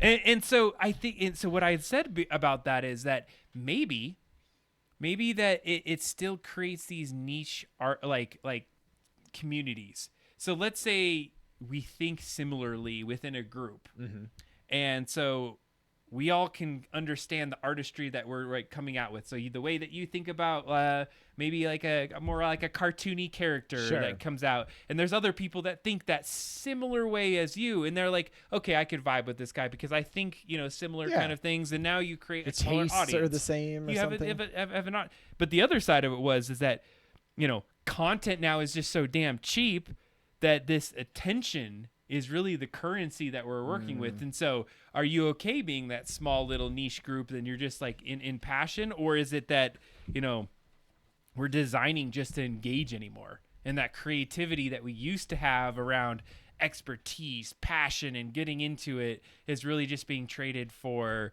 all right, what can I do to engage someone? And you've lost the true creativity. Yeah.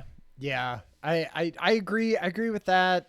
I do think that when you talk about like creativity and losing it, we're definitely, the more that you don't do something and have something else do it for you, the more that you lose that as a craft, right? How many people do you know or use a loom?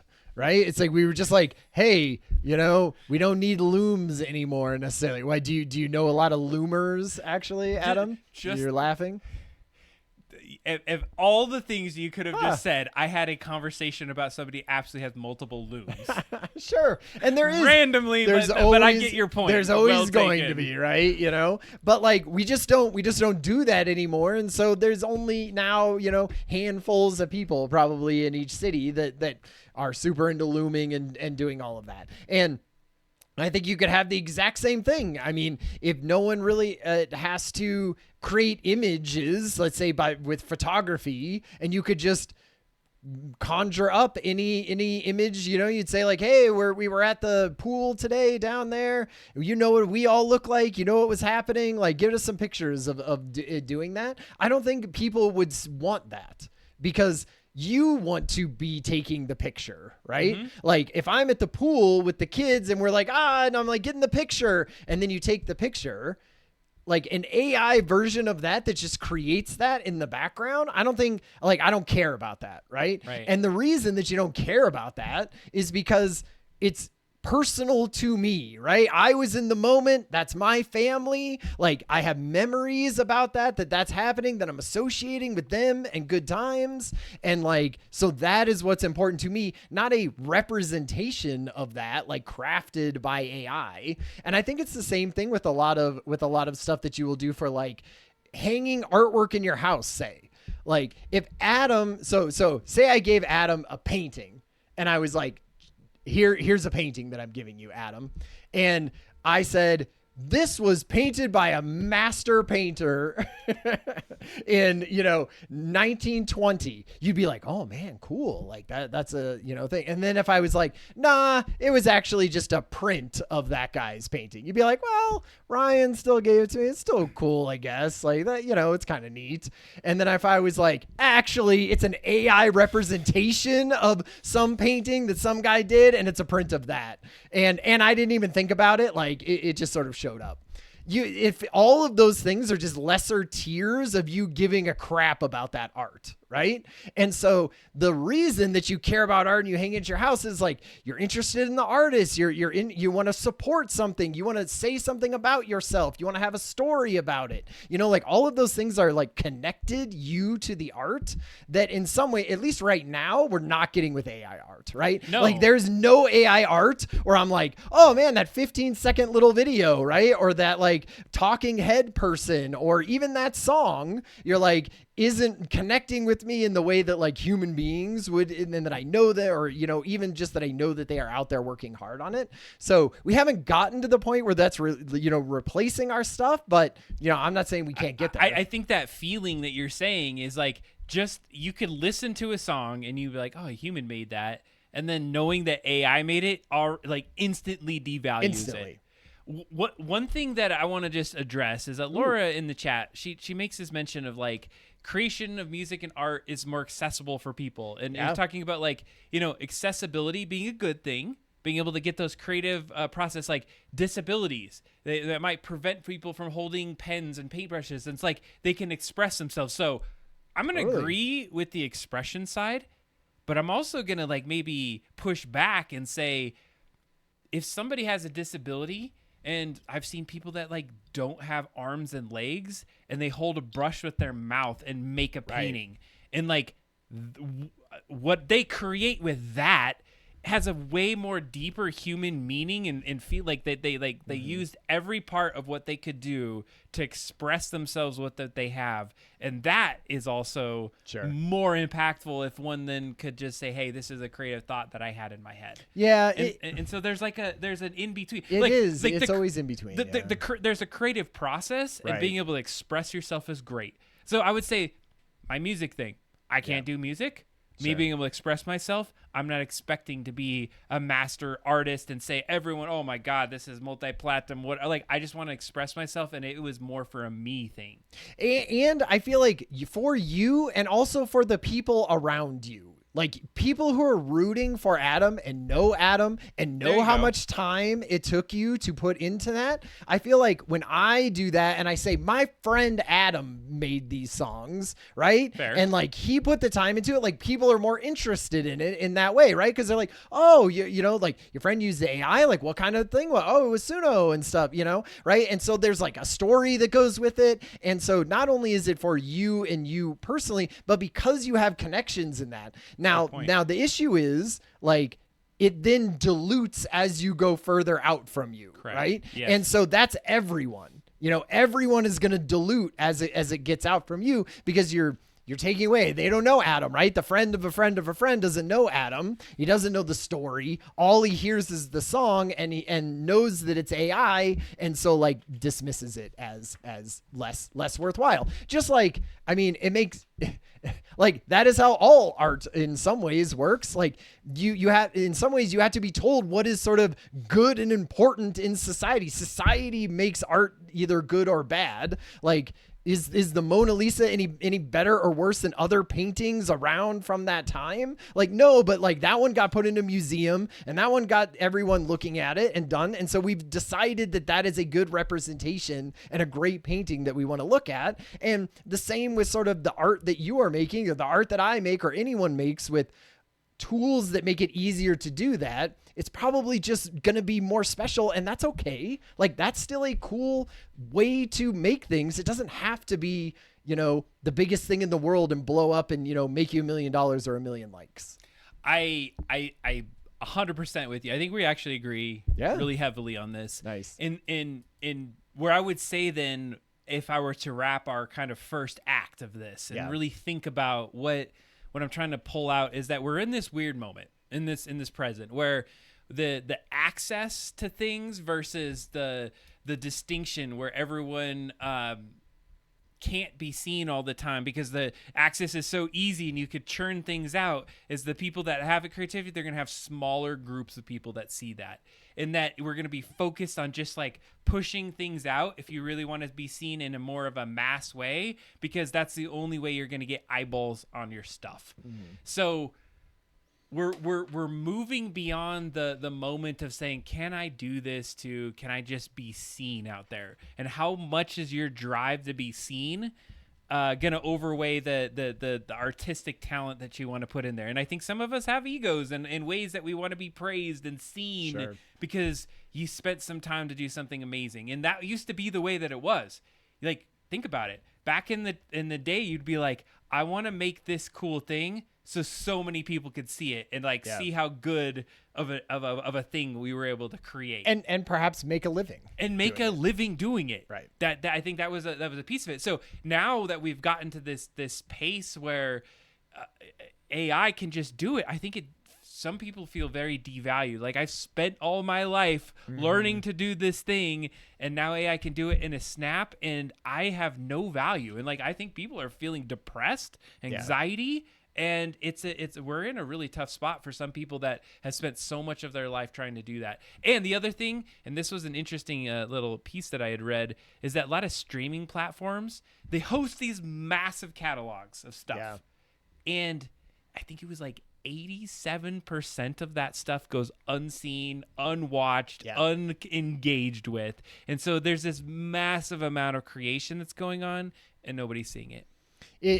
We'll talk about this a little bit in the future part of this, but I mean, you're absolutely right. These streaming services, there's a small percentage, just like in society, there's a small percentage at the very top. They get a majority of the views and the revenue from it. And then there's a massive majority underneath that, like you said, I think they were saying that like 80+% of all Spotify channels or like have less than 1,000 plays or whatever from them. And that is like such a massive amount of people going out there and trying to put their stuff out there and get it heard. And that is just not getting the audience that it probably in some ways maybe doesn't, but in more than 12% of all of Spotify songs deserve to be heard.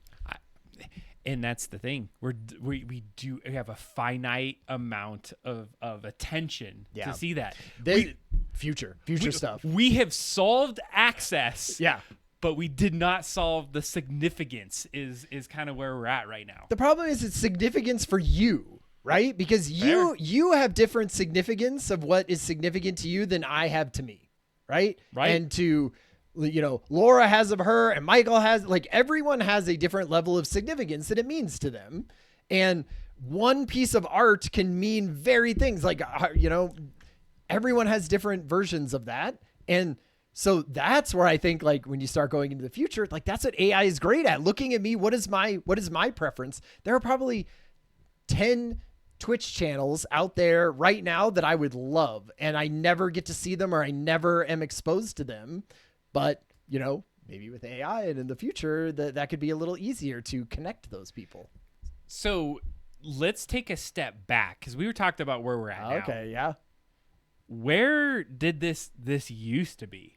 This is the past conversation where, like, mastery used to mean something. Yeah. This was a time when effort and being able to, like, animate something amazing. Like, Ryan and I worked on Skull Bobs. Ryan worked on the animation side. Sure. I'll give him that. I remember, like, the engineering to make the animation work being a huge component of it. And I put 2 years, Ryan, and you multiple years animating 30 seconds, 2 minutes, couple minutes, of things, like, years. And now you could do that in minutes. And I chucked in one of our, you remember Robbie the robot? I was talking with my buddy Ben. Comic. Yeah. And he was like, hey, remember Robbie? I threw it in AI. And he showed me like 5 different like versions just of like some pictures. I was like, hold your beer, buddy. And then I sent it in and I made him dancing and doing all this crazy stuff. And he was just like mind blown. And I was mind blown too. Like, this character that I took months to design, chucked it into Sora, and I had a fully fledged, looking like realistic version of this robot. So my point is that the core idea is that for a lot of human history up to this point, is that creativity was part of like time. It was discipline. It was like how you identified with things. And I think that's what's starting to break at this point, is that we're at this stage where expertise doesn't matter as much. Sure. And in this AI world, because you can spit it out. So, for instance, the process, the journey, the amount of time that you spent in something, you could see that as an end user. So if somebody were to go in and shoot a video and they shot it with like a really shaky cam, you could be creative with it and you could probably make a good video like a Blair Witch or something like that. Sure. But for the most part, if you saw a streaming service with really clean cameras, good lighting, all of those different components, you'd be like, oh man, they put in the effort, the expertise. Like, I think that I got to watch this. Right. Yeah. Now everyone has it. Well, and I mean, and back in the day, like that was the thing that sort of cued you into that it might be good or not. Yes, you know, true. Because like if somebody, you could tell that somebody had only spent 2 hours messing around with the camera, likely it was not to be good, right? Because they hadn't spent the time, they hadn't thought about it, they hadn't invested the money, they hadn't put in the man hours, right? To like use that 10,000 hours to make something that looked cool. And now you can. And so it's a little bit like, well, I've been so conditioned in my life to say when something looks cool and great and awesome, it probably took a long time, or somebody was a genius. Right. Yeah. Someone was just some offhand, only spent, a year studying something. It is amazing. That happens. But for the most part, you'd be like, hey, they put in the effort, and so I'm going to give it the at least my attention. And we were talking about attention, right? I would give it my attention because it made, I knew that the attention had been put into it. And now you can't tell, right? You can't tell. And so I feel like it's really tricking us or making us go against our instincts that we have like tuned over the last 100 200 more plus years of looking at media and looking at entertainment and looking at creativity and saying effort equals goodness, and no effort equals not as good. And now it's thrown up in the air. We're having a hard time dealing with that. And that's why I think the moment that somebody hears that something is made with AI, they just go, well, I'm just going to dismiss that as no effort. Mm-hmm. Because I can't tell. I don't know when I hear Adam's song if he's just bullshitting me and he spent an hour and a half on the toilet making that song, or if he spent 50 hours doing it. Like, do I got to watch a video of Adam editing the entire video, over 500 hours for me to trust that he put enough effort into that it is worth my attention? It's hard. And that's the question is, does that labor really even increase the value anymore? Because it's that craft, that ability to see that used to mean value. It doesn't seem like that is it doesn't matter as much anymore. It doesn't matter as much. It still matters some. It matters to people. And I think that it matters once you realize, okay, this thing was made by AI or not. And mostly you can still. So we're still in that moment where it's mostly you can tell. So I would say that, yeah, it's starting to cross the line pretty heavily. So there was a whole series. Have you heard of these Stormtrooper vlogs? No. Oh my God. So people love Star Wars, right? Sure. It's a huge thing. All right. So somebody went in and they've been using AI to create this whole series called it's Stormtrooper vlogs. And they are creating these back-end stories. Remember the machinima days of a Halo? Well, they're just following the story of Stormtroopers kind of behind the scenes. They've created a whole character. There's a Greg character. There's the other character. Oh. And it has suspended my belief, and I've gone beyond the fact that they're using AI to do it, and the way they've crafted the story and edited it and the conversations that they're having. It's millions of views on these crazy amounts of videos they're putting out. Right. And I'm starting to be like, I don't care, that's AI. Yeah. But they're able to do things that we would never have been able to imagine. They, somebody might have flash animated a stormtrooper and created these things years ago, and you'd be like, okay, I get it. It's kind of like a Star Wars thing, and I love it because it's cartoony. Now it looks like Lucasfilms right. made these absolute badass vlog stories of behind the scene stormtroopers. But so I would wonder I would imagine that what is drawing you to it is the fun storyline of what they're doing, right? Not necessarily the fidelity of the video that is being done, right? I mean, maybe if it was a cool animated thing, you might be also either just as interested or maybe slightly less interested just because of your taste, say. Like, so in that way is, it's less the video fidelity and how great it is, and more like the storyline that they're doing and the back and forth between the character and the world building and all of that, which I wonder how much is AI and how much is like two writers who are like, hey, now we don't have to pay a freaking stormtrooper guy to be in this. It's funny because it's AI, and just add that into our fun web series. The quality and what they do is like cinema quality, right? And that's what the draw is. And because you like it's almost like your brain is tricked into being like, the cinema quality of this shit and the storytelling and the thing makes it like way worth my time. It does. Right? Whereas if it was like South Park animation, you'd be like, maybe not. It's fun, but it Right. didn't hook me as much. And so, so this kind of is like counteracting, but in the past, the ability to like spend the time to build something of that quality, because we used to see that. We were like, wow, somebody spent the time to go shoot a video about, stormtroopers or whatever, and I would be invested just because of like the cinematography, and sometimes the story wouldn't be even that great, but I'm like, the visuals on this thing are like amazing, and I'm gonna give you time of my energy because you spent time doing that. And now I'm getting to this point where, man, do I give you enough time because the story and the visuals are together? So I think we're at this weird divide area for me where we're starting to say like the people that used to have the skill to build something really amazing is democratized where a bunch of people can do that. And now we're tying stories and other pieces and it's compiling it. But in the past, that used to be where I absolutely would give time and energy more of my engagement than I would something that was just generated quickly. Yeah. I love this conversation because it sort of makes us think about how like why we enjoy things or when we don't enjoy things. I mean, you were talking about at the beginning, like what sort of came to you as you were doing this that is different. And it is, especially nowadays, you're so right that like we are so used to thinking about it in that way. Like I have to think about it in a different way. And is that different way maybe just can't be tied to effort, I guess. Mm-hmm.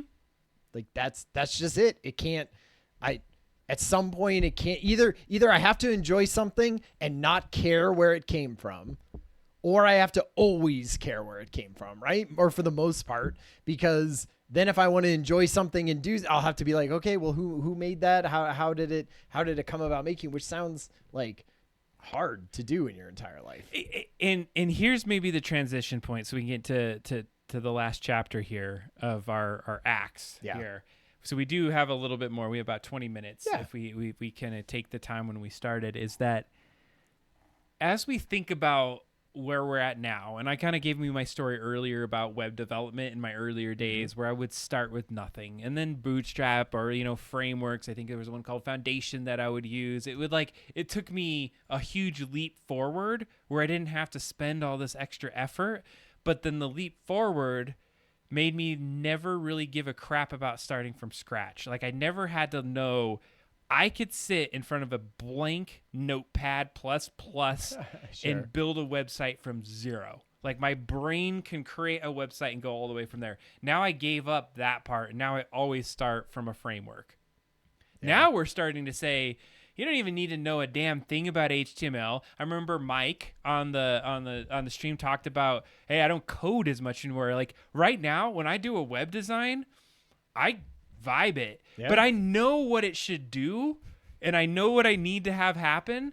And so pushing that out and being like, are we losing our desire to get deeply skilled? And that concerns me. And that's why I wanted to bring this up, is that if we're not spending the time to understand where it started, how we can restart, imagine in the future, all the data centers explode and everything's done and we're back to zero as a society. Like how bad are we off at not being able to understand how we even got to where we were at one point in the future? But that's alarmist and big. But my point is that the skills that we used to learn are now starting to feel like we could lose them. Love that point, because I feel like it has to be said. The part of me that goes, everyone has been saying that about technology for forever. I'm sure there are a million farmers back in 1900 who went, oh my God, we're not going to know how to farm. And now 95% of the entire country won't know how to farm. We're going to be screwed. And it's like, well, no, we figured it out, right? We did farming, and that was over here, and we did that, and 5% of the country can figure that out, and 95% of us can, be social design, media managers that a farmer from the 1900s could never have even conceived. And so in that way, you would say, well, if you're looking at how we solve problems now, and we're not, oh man, we're going to lose the ability to have set up an entire web design frame or whatever. That's because we don't give a shit about that anymore. Something else does that. And the new problems of the future will be different, crazy, more advanced than that. Like, that's where your critical thinking will go. How do I orchestrate my AI agents to build thousands of websites at the same time and then pit them against each other in UI battles until only the best survives? It'll be a whole different skill set that goes into that, I think. And that's where you're amazing, and they'll be like, Grandpa Adam, remember that? Oh my God, he would start with a blank text file. It is like the most laughable, insane thing. Just like we're like, hey, remember great grandpa started with a turnip and like buried it in the ground, and then he made more turnips, and that's how he did his whole life. It will seem that ridiculous to people in the future. The same way, it's getting sped up. And so now it's not my great grandfather that I'm thinking about was this, technological like hillbilly back then.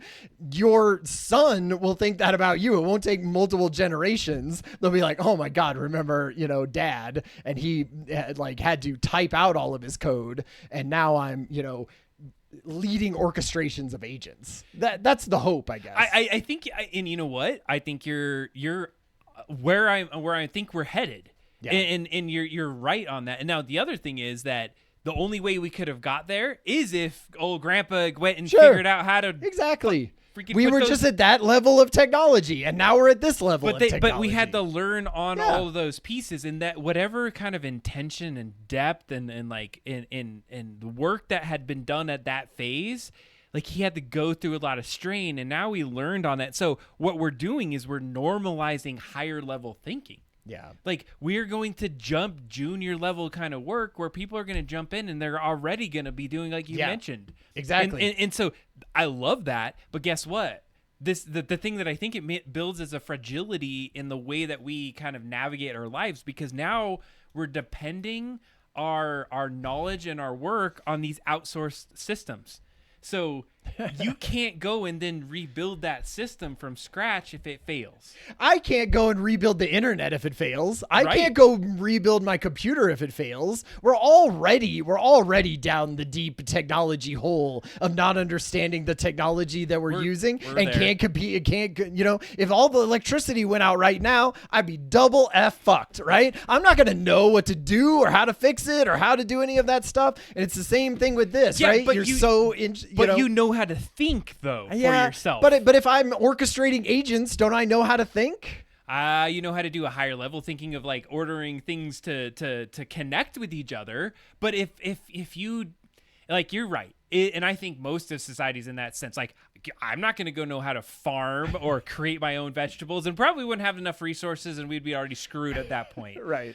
But what I guess I'm saying is that at that point, those are sometimes like maybe a little bit more physical things. Like, so you would be able to maybe create something different because you knew the basics, the basic building blocks of it. Right. Now we're sending something into an LLM that even the people that create the AIs or versions that they don't even know what's going on because they can't figure that out. They know that they set these things up. And so I think it's creating this bigger gap between what the hell is actually happening with a thing that can talk back to you, and you could almost feel like you're having a conversation with a machine versus here was a tool at one point. You had to click in Photoshop to create, this box, and then you had to click the fill thing to put the color. So you knew color needed to be in a box, and now you had to put a layer on top of this thing. Now you're just like create an image, and it does all of those different steps, and you don't have to think about any one of those. You don't even have to think about layers and backgrounds and foregrounds, and scale that up to any kind of. You don't have to think about what gets that thing and why does it look great.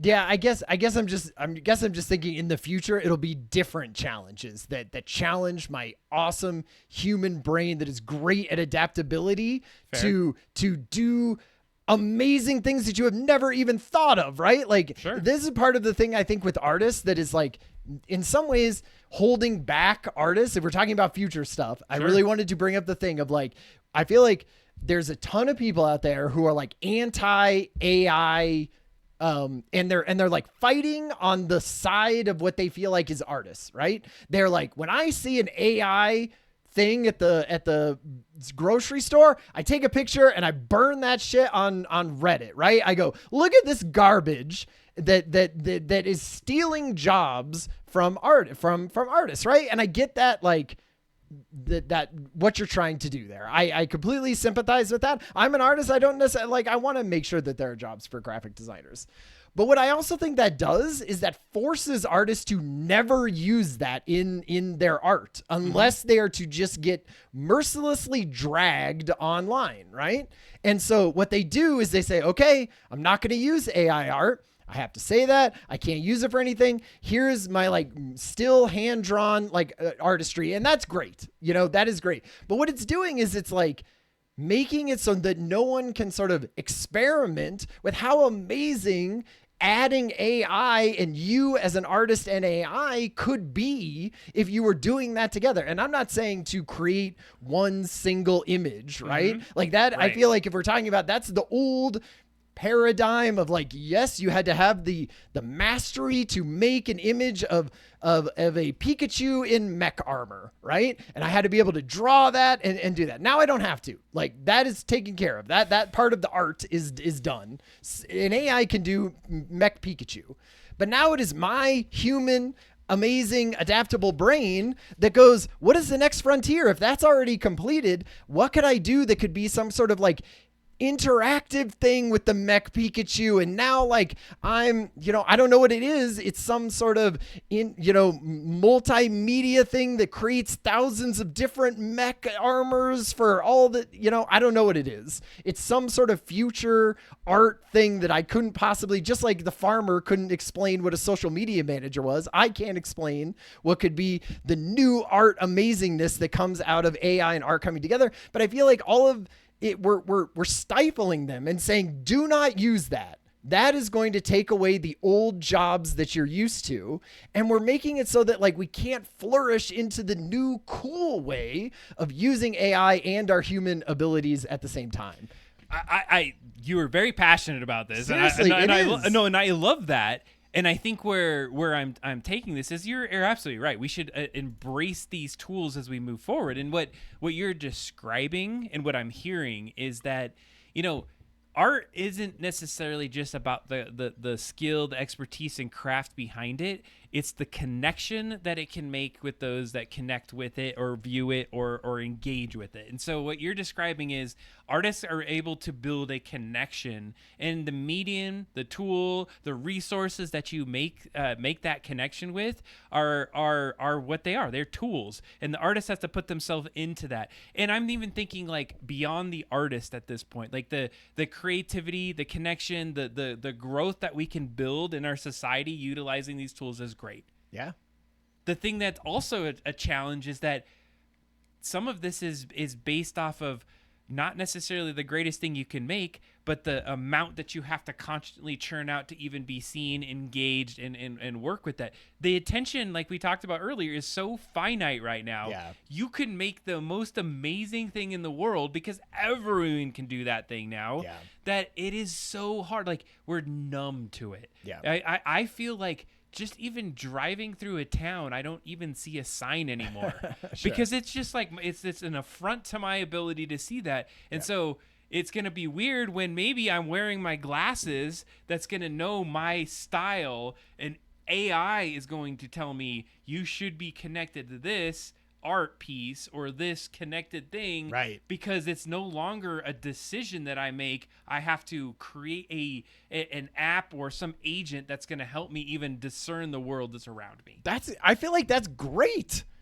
Like, I love the idea of an agent that helps me discern what is important and relevant and like great to me. Like, that feels like an amazing future. Like, say in the future, we were talking about like, there's not maybe going to be as many sort of regular white collar jobs that go in and do a thing, right? Like, and maybe there's just, we don't have as many of that. But you know who doesn't have to like hire you for a job? YouTube doesn't need to hire you for a job, right? Twitch doesn't need to look at your resume and hire you and have something. You can start up a YouTube channel and a Twitch channel and throw your shingle up and say, I am making content. Would you like to check it out? Maybe.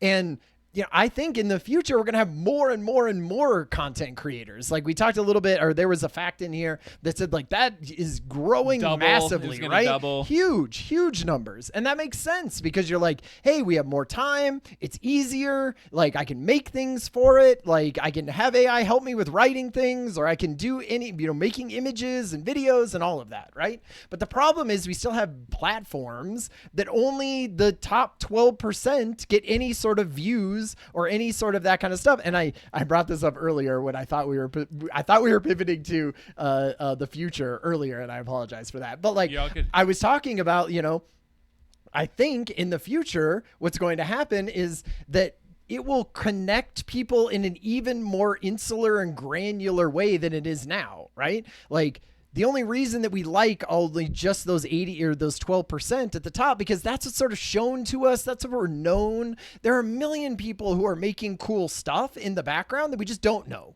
And now if it knows more about me and what I like and this thing, it could be like how come Twitch isn't going out and with an AI agent finding like amazing shows that I would love, clipping the best little 30-second commercial for that and showing me commercials of things of like shows that don't show up in the main feed, right? Or don't show up on blogs that I read, but would be amazing and have 10 followers, but I would love, right? It should like, but they don't have the budget. They don't have the time to make a little 30-second commercial and show me and do it everything. I think in the future, we're going to have more and more like small time artists get connected with even smaller niche audiences. And then those people can give each other Patreon money and support each other in that way. And, everyone won't just follow the same 1,000 Spotify channels, right? Sure. And get that stuff. Like we'll all be more disseminated, and more of us will be putting out all of that kind of higher level, up-leveled content, because now we have AI on our side. We have AI on our backs to help us out. And so the stuff is better and cooler and more interesting, and it can be connected with a smaller and smaller niche group. And so we'll all feel like that amazing connection, when you're like, more people are following me and they love it. And you're like, great, I could do that with 100 followers, and maybe make a little money and do things. And I feel like that could actually like be an amazing boost for artists. I would love to take the optimism of where this would go. And I feel like, I hate to say it, but like capitalism and engagement and trying to make your shareholders is going to screw some of that up. Yeah. Because where do you get the money from that? Or how do you get your cut? Because sometimes you need, and the other side of this too is that we're taking the very pro technology sense in this. Sure. And there's a piece of me that I had this conversation, and I still feel this, is that I feel like I'm on the grind. My attention is short. I said earlier in the questions for humans, like, time is like almost just nil anymore. Yep. And sometimes like those moments that felt slow and human and connective without any kind of technology are something that we might start to value even more in the future too. Like somebody that is absolutely has errors in their speech or in the way that they record their video, and it feels human. Yeah. But all of what you just described, I do think is a way that we could interconnect with each other. But where's the moment where we can like unplug and sit in a museum and look at one piece of art for an hour. Right. Because I think what we're missing here is what our brains are capable of doing. And that idea that we're being so constantly engaged that in that future of like having that access to all of those things takes away some piece of myself that lets me think, that the boredom we talked about before, those moments that allow, and maybe we're in an evolution state and I'm an old man and I'm just like, yelling at the moon, and the future of this is that it is going to be interconnected, and there's going to be those moments. And so I don't disagree with you. I'm a tech guy. I enjoy those interconnections, and I think we're going towards some future where we all have some sort of agent that we take along with us that allows us to connect to things, and it brings things to our the forefront of it. But as we get to this creativity phase, in the heart of what I'm getting at is that, it's the issue right now is there's too many optimized options. That's the problem. You can optimize to the nth degree. And so what you described with Twitch is there's probably thousands, if not hundreds of thousands of things you would want to watch. Now it's going to say, okay, here's the 100,000 clips of things that Ryan would enjoy. What are these 100,000 clips should I get to the very top that I should show him? Yeah. Because these are the top of those tops, and what is it going to make it that those are going to get to the top for you, and those other ones you're never going to see because there's just, you don't have enough time for it. Yeah, no, that's true. Like, it's definitely, you'll have to be, like we always say, you'll have to be intentional with what you are, being fed. Yes. and you sort of have to be right now. There's so much that is out there that could be taking your time between, if we were just talking about free time, like you said, Sure. What media am I consuming? Like, I mean, you have a variety of social media platforms and streaming services and video games and mobile games and, board game. I mean, anything, right? There's no way that we could be bored at any point in our lives. And so I almost feel like we're at saturation sort of already, and so if more things just get added, like more things are just going to be in the bottom part that nobody ever looks at. Right. So like say we add thousands of more channels of Twitch and say we do just no one will watch those. But the problem is like, I feel like that is a thing that platform holders don't want. If I had to get, like you were saying at the sort of the middle of this, that like maybe they would be fighting against it, that there would be people that wouldn't want it to be as democratized as that. Yeah. Right. Like, I guess the people in the top 12% don't want that. Like they want all of those Spotify views and they want all of those, Twitch eyeballs on them. But I imagine the platforms would love to spread that out more. I just don't think they can right now because there's only so much they know about Adam Pocious, right? Like there's only... They only know about your sort of browsing and what you've watched recently. And I mean, I'm sure there's 1,000 digital points there that make up Adam. But like you were saying, if we had like an AI agent on your side, it would know everything about you. And maybe it sort of puts out feelers and finds those really good ones and brings them back without exposing everything that is Adam to the internet. I feel like that's a good thing because then, we just get a little bit better recommendation service than we're getting right now. But take it the other way is that if you get someone and they go to the top of their engagement list, it's known engagement, it's known consistency, it's known people and eyeballs on that thing. They don't want to send you to somebody that might have some good content that's super inconsistent and doesn't, Right. produce enough. Sure. Because they want you on the platform. They know your habits of things. And so, I mean, I got to call out the chat here is, 1 second previews. Like think about TikTok right now. I'm like, okay, have you ever been on a shorts and almost watched an entire movie without watching the damn movie or an entire series? Like there are times where I get clips of series or movies that I've never seen in my life. And now I feel like I watched the movie in a weird fractured kind of way because I see all these little clips of it. And so then that distracts from the story. It distracts from the Yeah. meaning. And You're probably watching it completely out of order. and like watch the end and it's like it's some weird thing. And I've done that, and I've asked my son a few times, "Hey, have you seen this movie?" And he's like, "Yeah." And I was like, "Where did you see that?" I watched that on TikTok. I was like, "What?" In 730-second clips. Yeah, and of course it's not all the clips.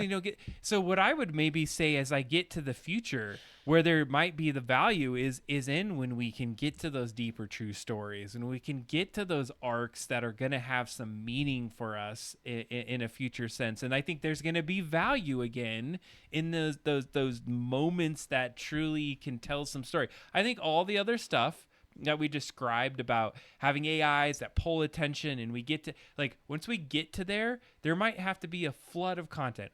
Adam and Ryan could be producing a bunch of shorts, but on occasion you could also jump in and hear a bigger overarching story that tells something that's meaningful, and that might draw you in a little bit. We can mess up as we're jumping between our little screens and having a conversation, but it is that long form human kind of content that will still have some draw.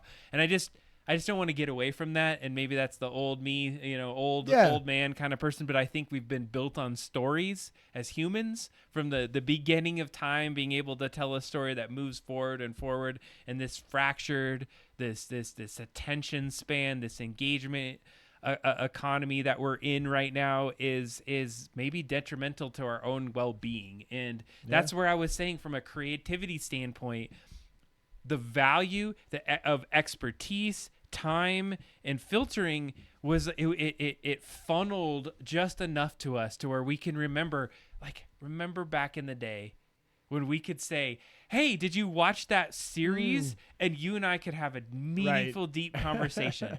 I have no clue what crazy stuff that you just went on in the last 2 weeks, and you've probably seen. We probably barely watched the same crap at all. Yeah. We would be lucky if we had one overlapping thing in a 2-week span that was the same. And I think that'll be even crazier in the future, because we were talking about the future of art. Like, that could be a thing, right? If you're saying, "Oh, it's so easy," say in the future, it's super easy to make a sitcom, right?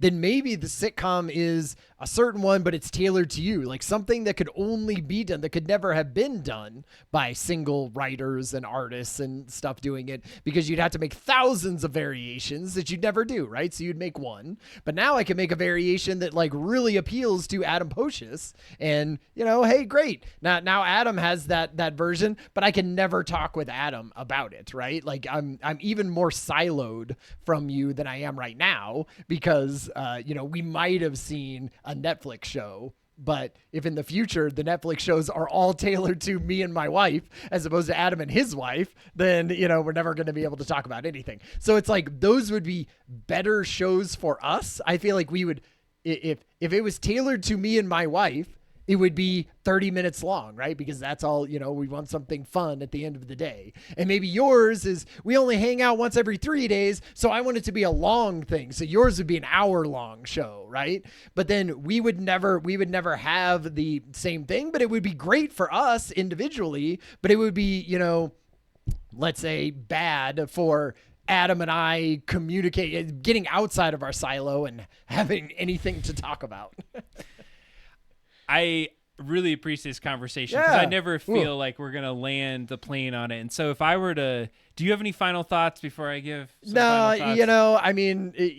No. Go ahead. I would say, the thought that brought this to my attention is we started with solving the access problem. The present was saying, we democratized things. We were able to open the doors to others being able to get out there, produce, make content, and we're going to see more of that. AI has really opened the doors for it. We then went back into the past and talked about mastery and really the risk of losing our worth, the feeling of spending time, and we're at a unique point in our lives where we did spend a lot of that time, and then AI came out in the middle of it. If you spent 40, 50 years of your life building something for it to just be pulled out from under you, and now an AI can build a song and it took you 45 years to be able to get that good to do that kind of performance, right? Is that we're feeling that loss of worth. I think that's the feeling that we have gone from in this past to now. And the final aspect of this for me is that we're starting to seek meaning beyond just the creation. We could spit out a bunch of stuff, but the meaning behind it and the value that we can create from it, I think, is the part that we're still searching for.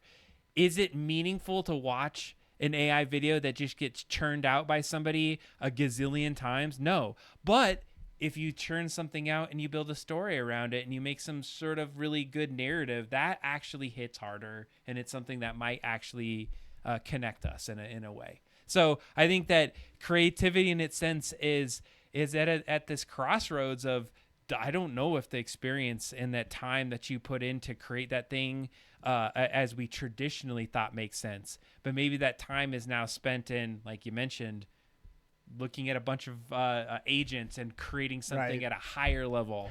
And that whatever that output is that we don't know is going to create that meaning for our future. And so the only thing that I would end with is, we have not gotten to the point where all of our stuff is AI generated and consumed. You still have a choice right now. And thank you for everyone in the chat and everyone who follows along and follows small, channels and everything that are trying things and doing stuff, and you give them your attention. Like that is, when you support small places and you support local things and people that I feel like that's how we move into a future where you try to support things that are important to you. And if that means a place that does all AI stuff and it's super important to you, then support that, right? And if that's a thing that is important to you because you know them or you enjoy the content, then support that.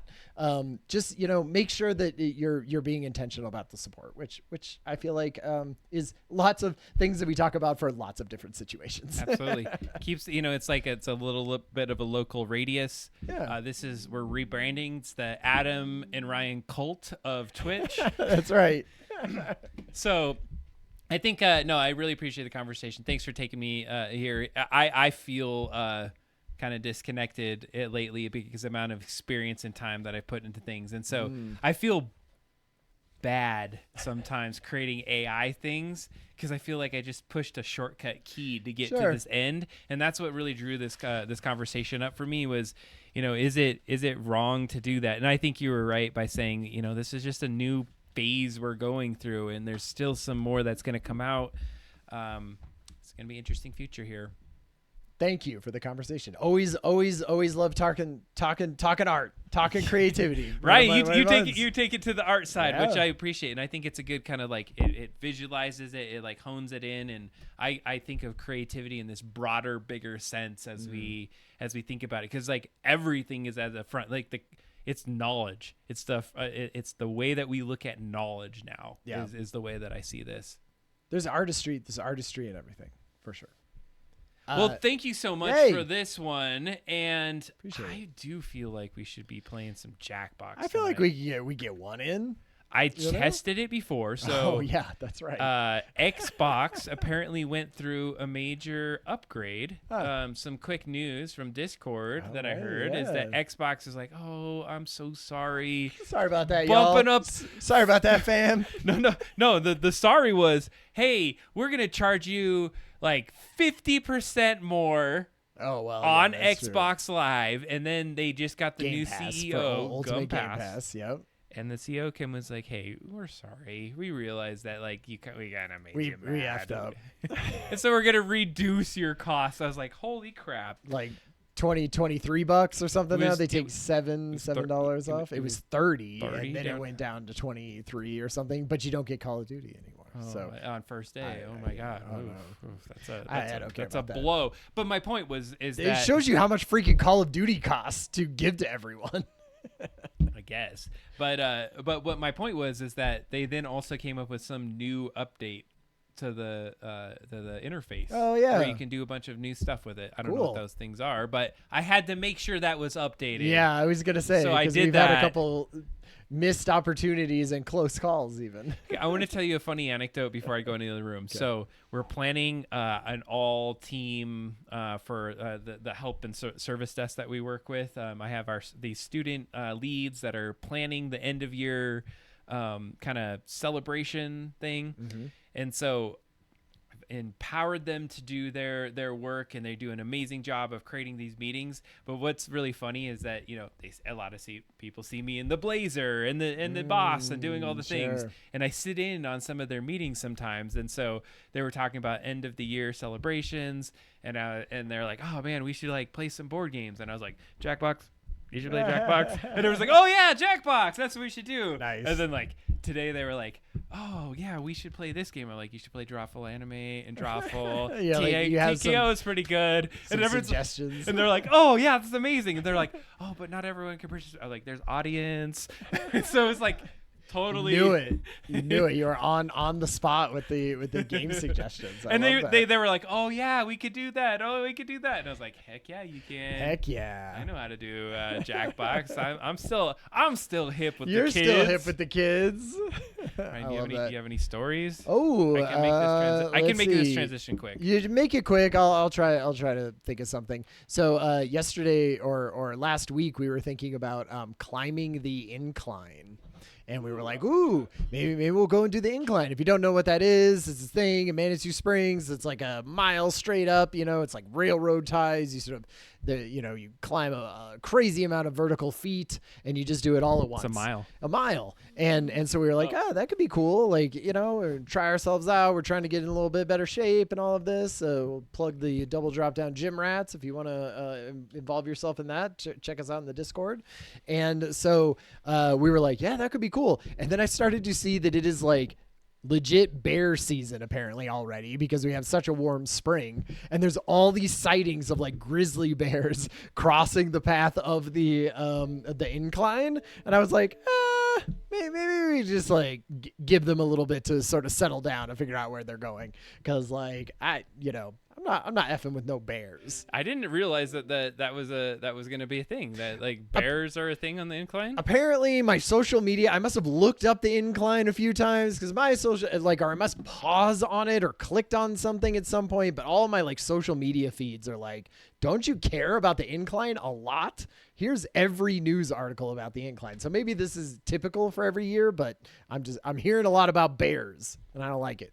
Yeah. Well, don't do the bear thing. I like you gave me enough time to get this set up, Ryan. So he's turning it off over there. I turn off both those mics. Make sure you're in there. So we're back in the studio. Man, this studio is where we all started. We do not do very much in this back studio. But Ryan, before we get into Jackbox, which I'm actually logged in to do that. Get your phones out, folks, if you want to play Jackbox with us tonight. So before Ryan gets in here, I did want to show something that I've been working on because it has to do with games. Is that in this studio, we were making video games. We were doing a lot with the Skull Bobs kind of work. But recently, I've been building a game that I wanted to show off to everyone over here. And so you're going to get to see this game. So if you're familiar, we have a game called Meatbag Digital Prison, which was something that was pretty fun that I had been working on as a test. How can I vibe code? Can I make something that's pretty fun? And I did that. And so recently some new Claude versions came out, so I went and updated the game. It has some fun things to it. So Ryan, I wanted to show you this because there's one part of this that I don't think that I showed you. So I'm gonna go over to this game. Oh, that's right, showing off the game. I'm gonna show this before we get into this. We are gonna play Jackbox. I promise you. This will be fast. We're not gonna mess with you. Not gonna languish in this. No. But I did want to show you this one. So what we got right here on the screen, and Ryan, I don't know if you saw this version of it, but like I put this like crazy animations in between this now. There's this whole story, and then let's see here. I had screwed something up, and I have to like recreate this. But let's see if I can get it to actually play on the thing. I think I have to push a button. Okay, so first of all, the little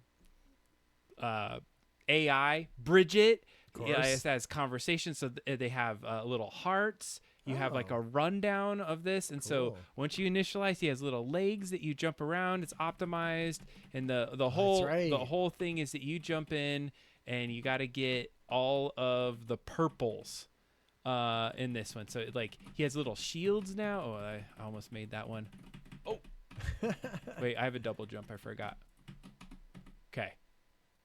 And then that bounces off of things. Oh, like fun. it's a whole thing. And so this was the original game. Nice. You see the entire world. Okay. It has these like little things. They talk about the story. There's a story with this now that I really course. wanted to make sure would happen. And so you're able to go into the next sector. And I put portals in it. I don't know if you saw that. Yeah, I think maybe you were at the early stages of Portals last So time. so this is it. All right, we've seen this version, right? You got that. So I was like, I wonder, can I push a Metroidvania game? And let me see how far I could push it with Claude. So I'm Okay. gonna go into here. This is all prototype at this point. There's a joke. It's called Project Mammary, but it's Meatbag Digital Prison Episode 2. Okay. And check this out, Ryan. You have a little What? dude that runs around, has a double jump, Cool. can shoot. You're like bleeding as he shoots. And it auto generated this level. I'm building like a thing. So you have these windows that you can crawl. I have ropes that you can swing on, that's and you fun. could do these little things. And so then I'm gonna So then there's some guys over here. You got to shoot them.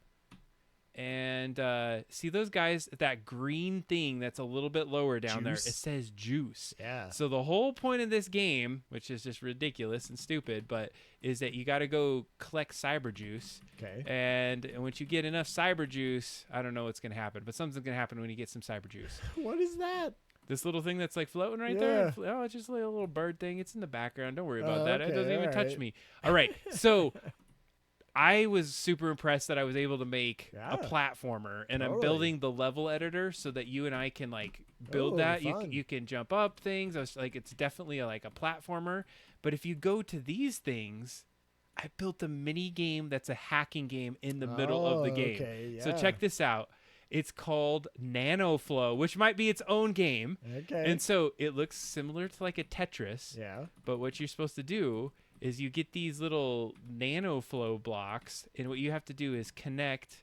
Blue ones to blue one, right? You have to make a connection from the left side to the other side. But here's the trick. Watch what happens when I put its piece down. Is it collapses into each other, and I just blocked myself. Oh, right. And so I can't connect non-colors to each other. Now, if you make a line, it takes the line away.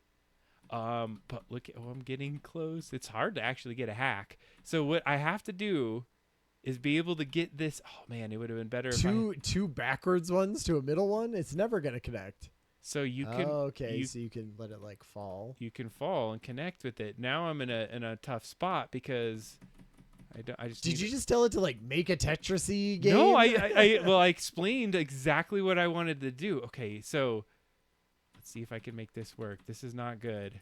What is the X's one? It means that if you make a line and that's in the line, it will not remove the line from the thing. Yeah, so this is hard. Yeah, and so there's another thing. You could also Oh. do those inside of that, which is another. You thing. should be able to like, because if they do all at once, then you'll never be able to like match them back up, right? You need something where like one does it one way and one does it the other way. I or was thinking something. like That a could be fun. random version or something of where that. like you keep going through until you get it. Oh, yeah, that's the perfect one that I want, and then that falls down. So I screwed That'd be fun. myself. Yeah, I was gonna because- say you, because you I- sort of fucked up that red one. So Jeez, a lot of effort. so there's you double left I tonight. double left it. But so I just thought it was fun that like the whole thing is because it is hard. It's It's it's hard. purposely hard, but it has like this fun puzzle thing to it. It reminds me of that like pipe game. Yeah, slash. what was the game?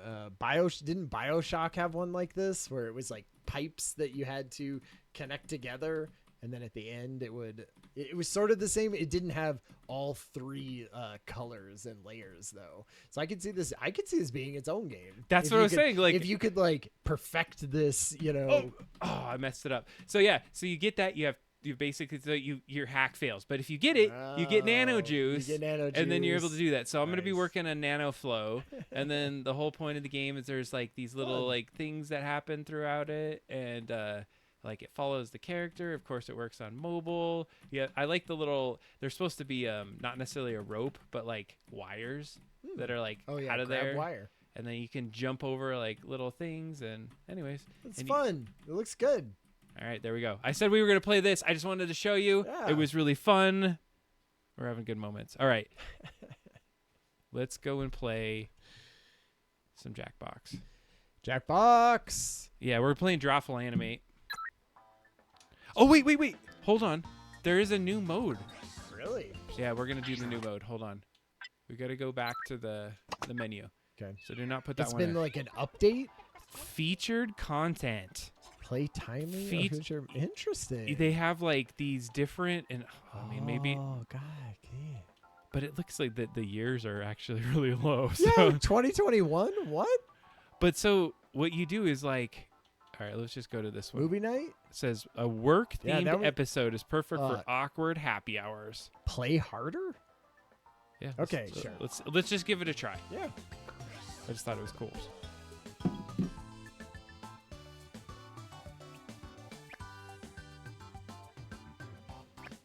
I gotta.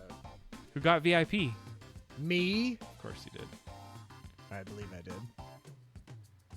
All right, who Stealth Mouse is ready. She was just like, "Shut up, Jackbox, let's go." Oh, and you know what? The colors that you have right now are going to be the colors you have the entire game. So I hope you like them.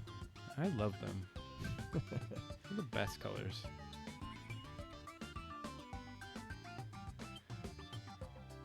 Oh man, it's been a minute since we played some Jackbox on stream. Yeah. I was feeling it tonight. I really wanted it.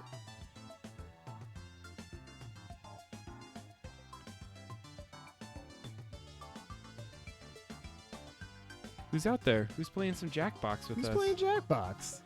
You know what we've learned from the stream is that this is when everyone drops off. They see the main show. You know, F them. We could have played. I'm gonna be so glad when I connect the new computer. None of that's gonna happen. It's gonna be so amazing. Future. I'm actually nervous about it.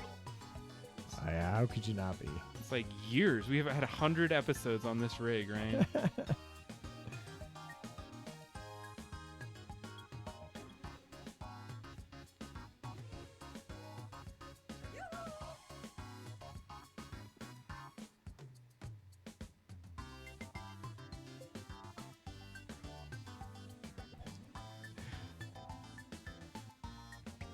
Riveting content now of us just drawing on our little phones. Oh my god, it is so riveting. That's why everyone's saved.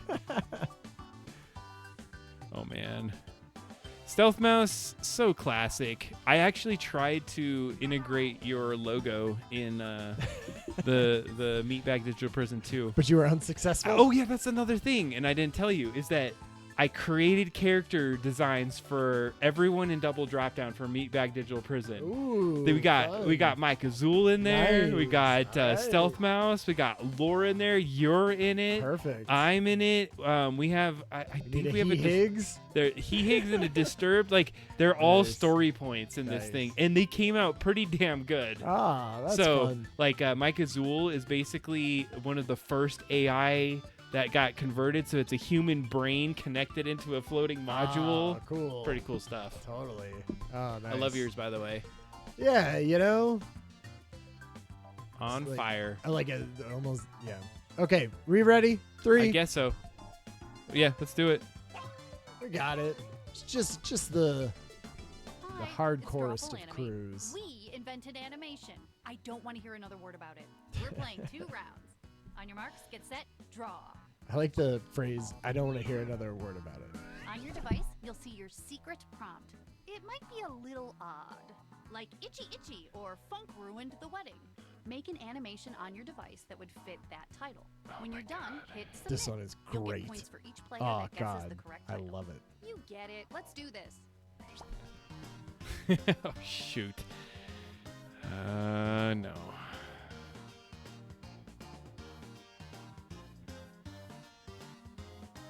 This is work related stuff, man. Oh, that's right. I forgot these were like. don't even know. I'm like.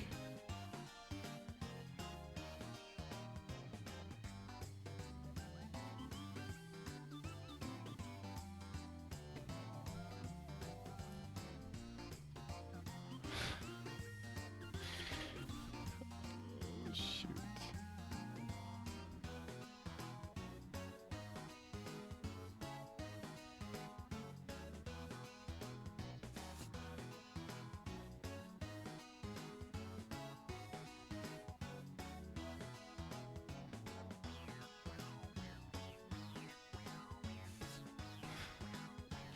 Oh my god.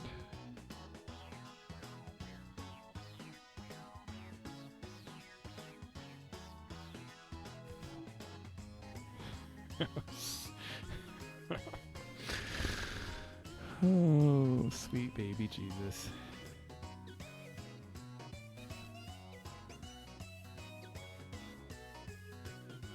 Halfway through, a perfect time to migrate to the second frame. I'm glad it tells you that.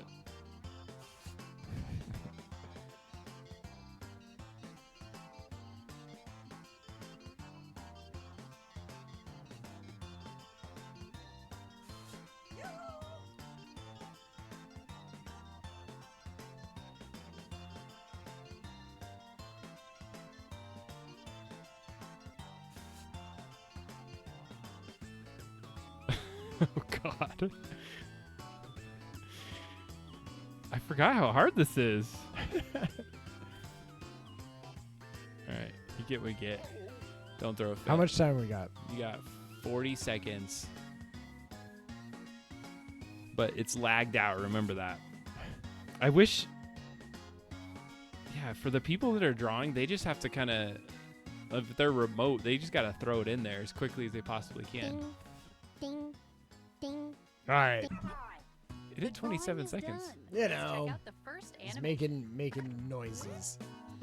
I was just fiddling around at that point. That's a title that you could trick your friends into thinking it's correct. Write it It's on a your good device. one. Oh my god.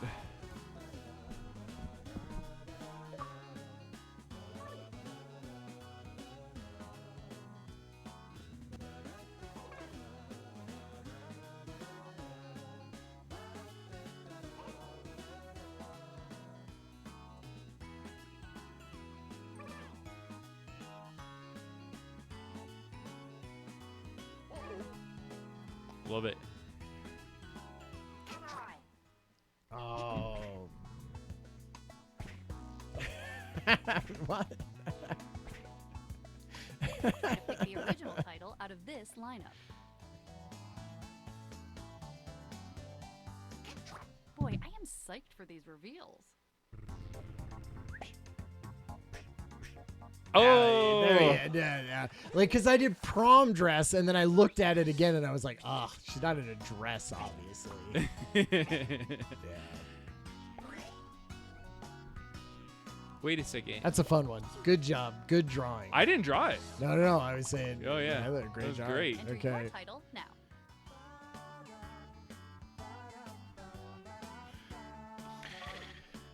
Oh my god. Yeah.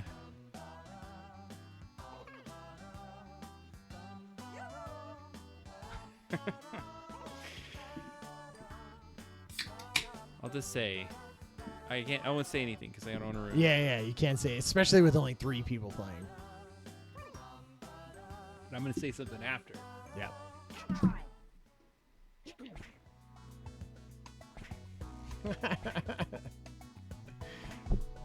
Okay. Okay, check these out.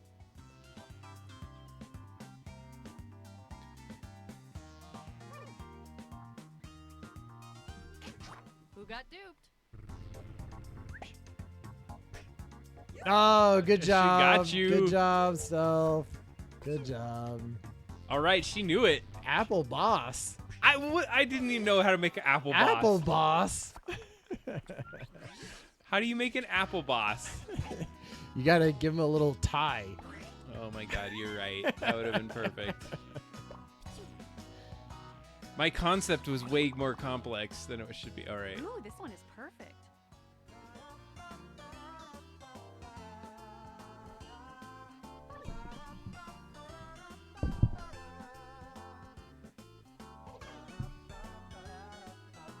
needed to do it slower.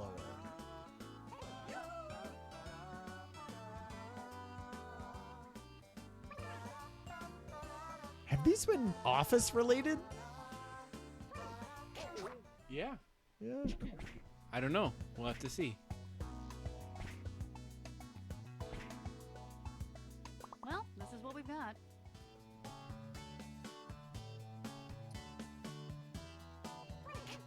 All right, let's see how this all shook out. Oh, that's what is it? Yeah. at, That one was fun to draw. at first, I thought it was like being denied the pizza, Yeah, that was a hard, but I didn't know how to do Soul Crush. but you did good.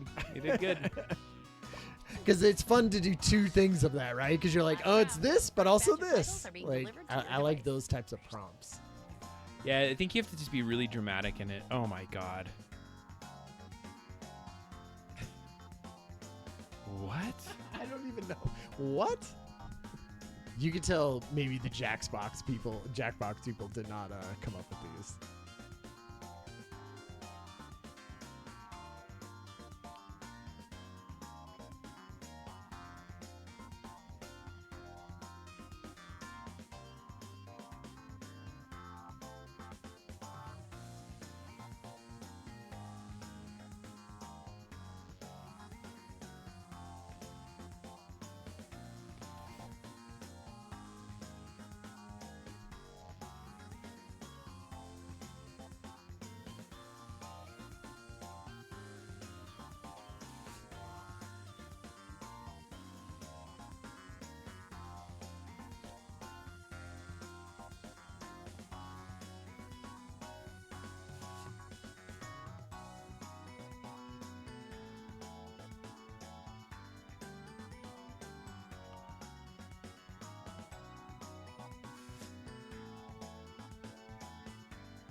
Halfway through, I cordially invite you to begin work on the second frame. Crap, I forgot there are 2 frames. Oh my god.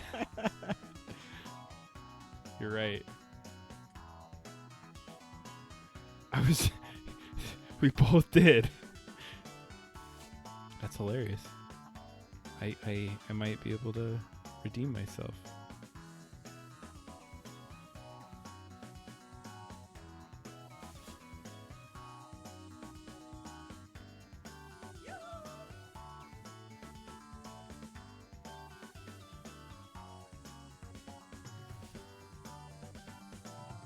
Oh man, I made it far too complicated.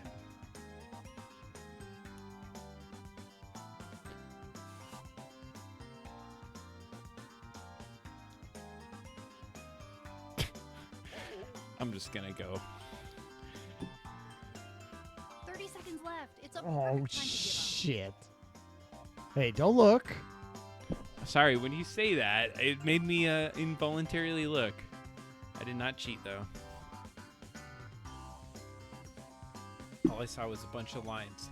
That makes sense. You have It 10 sucks. seconds. God dang it. You have oh my god, you better go. Hopefully it auto submits. 5, 4, 3, 2, 1. Okay. In. give up. The animations are in. Let's check them out. I spent 4.5 minutes on the first try. I don't know if they look that much better. One. Time to type some titles. Okay. Oh god. Oh my god.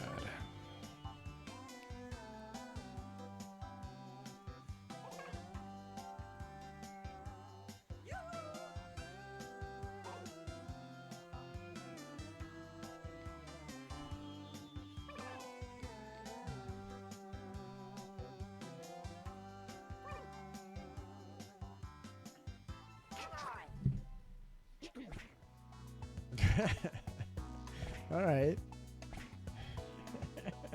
Whoa, check these out.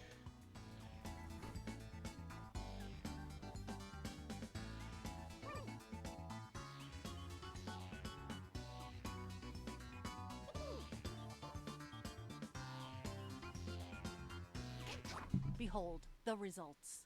Yeah, folks. claps. Double down. Good job. Good job. I didn't know if people get it because they put that little emoji in it. Yeah.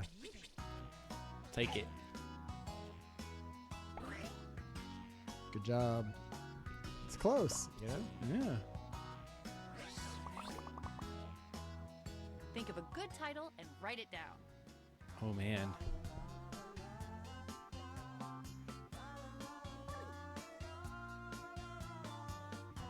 I made this one as fast as it'll go.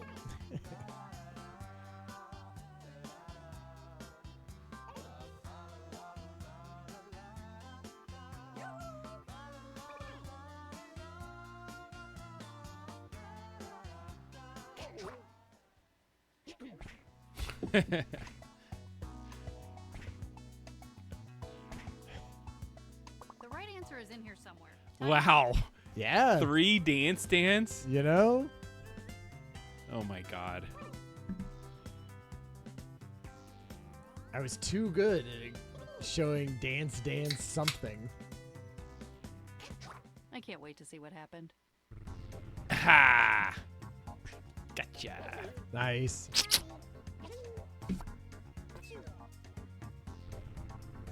That was it. Okay. You know, it's like 2 CEOs are going at it. Like one of them is gonna get. I guess one of them wouldn't get promoted. Then they're already at the top. So maybe that was dumb. But-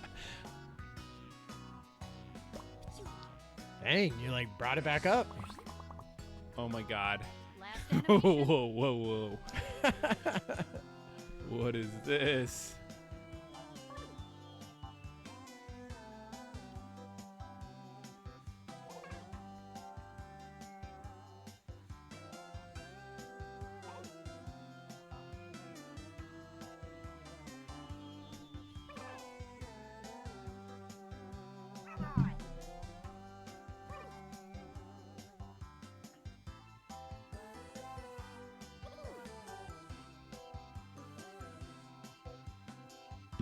Type something in. I think that might be one of my most favorite little animations of myself. I'm gonna have to do Man on Fire more often. Yeah, than that's a this. good one. These are your choices. Some of them are good. Okay. Let's see what people picked. I should have doubled down on that one. I forgot. I put HR in mine, but it changed it to her Really? because my stupid Oh, you're just like autocorrect. Good job. I You finally pulled it out, won! pulled it out at the end. And most liked by far? wow. By 2. Yeah, it's a little data skewing there, you know. There's a song to it? I didn't know that. Maybe that's new. So, did you like the theme? I thought that was kind of fun. It was fun. Like I didn't think. I think the Drawful ones are better than that. Like I think it's like too easy to tell which one it was going to be. There's an art to a Drawful prompt, you know, that isn't so specific that like Okay. the I see. moment you see the right answer in the thing, you're like, of course that one's it, right? Which Gotcha. I feel like we got a couple times. But in see, here. that's where you have to trick someone because if you know if it was office stuff, you throw Right. in office answers. Sure, That's true. That's That's the true. strat Yeah, on it, like so. because in normal Drawful you don't get any sort of theme, right? It could be literally the whole gamut of anything. But we used to theme it, remember? That's true. We try it. We were doing this before I they think that was updated. fun.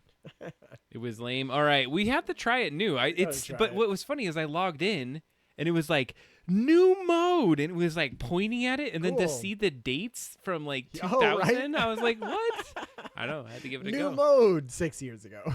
Yeah, but all right. I had a great conversation with you tonight. I Yeah, think it was super it- fun. It was a good time. So I must feel like we came up with a few conversations for next time, even. there's a or lot of more so views. yeah. What's the situation? So we're going into a season where there's Right. travel happening. That's right. We actually may have like one vacation show in the Yeah, midst of this where we either we beginning of pre-record June, or do so it a somewhere, different day. yeah, or something. But you know, maybe it just might be nothing, right? Yeah, we may so be able to you take might a just break. take an actual, summer break. But anyway, we'll let you know about that. But definitely next time, 2 weeks, we'll have a new cool topic. I'm excited. Yeah. Do you have one in mind? One that I sort of was thinking about was I've been reading, or there's a new Netflix show by there's like a famous tech podcaster, and she did a whole new series on like longevity and sort of how billionaires are doing it right now, and if that actually is doing anything, or if it's, should we be following that and trying to do some of those things ourselves, or is it all just like horse shit that they're selling to billionaires? So kind of the thinking about sort of like They're growing their own bodies, or they're just like sleeping in hyperbaric chambers and all of that kind of crap, right? And like taking a whole bunch of cocktail of vitamins and crazier things like, replacing blood with other blood and all kinds of stuff. Of course. I mean, so it seems like you might get it's interesting. But We'll have a it might be conversation. something where, we could sort of dissect like what's actually, legit science and what is, just sort of BS. Next on the 24-hour stream, Ryan and Adam stay in a hyperbolic chamber. Oh, love it. Let me out. All right. Thanks for hanging out with us tonight. We'll Yeah. see you next time. Peace Good night, out. everybody.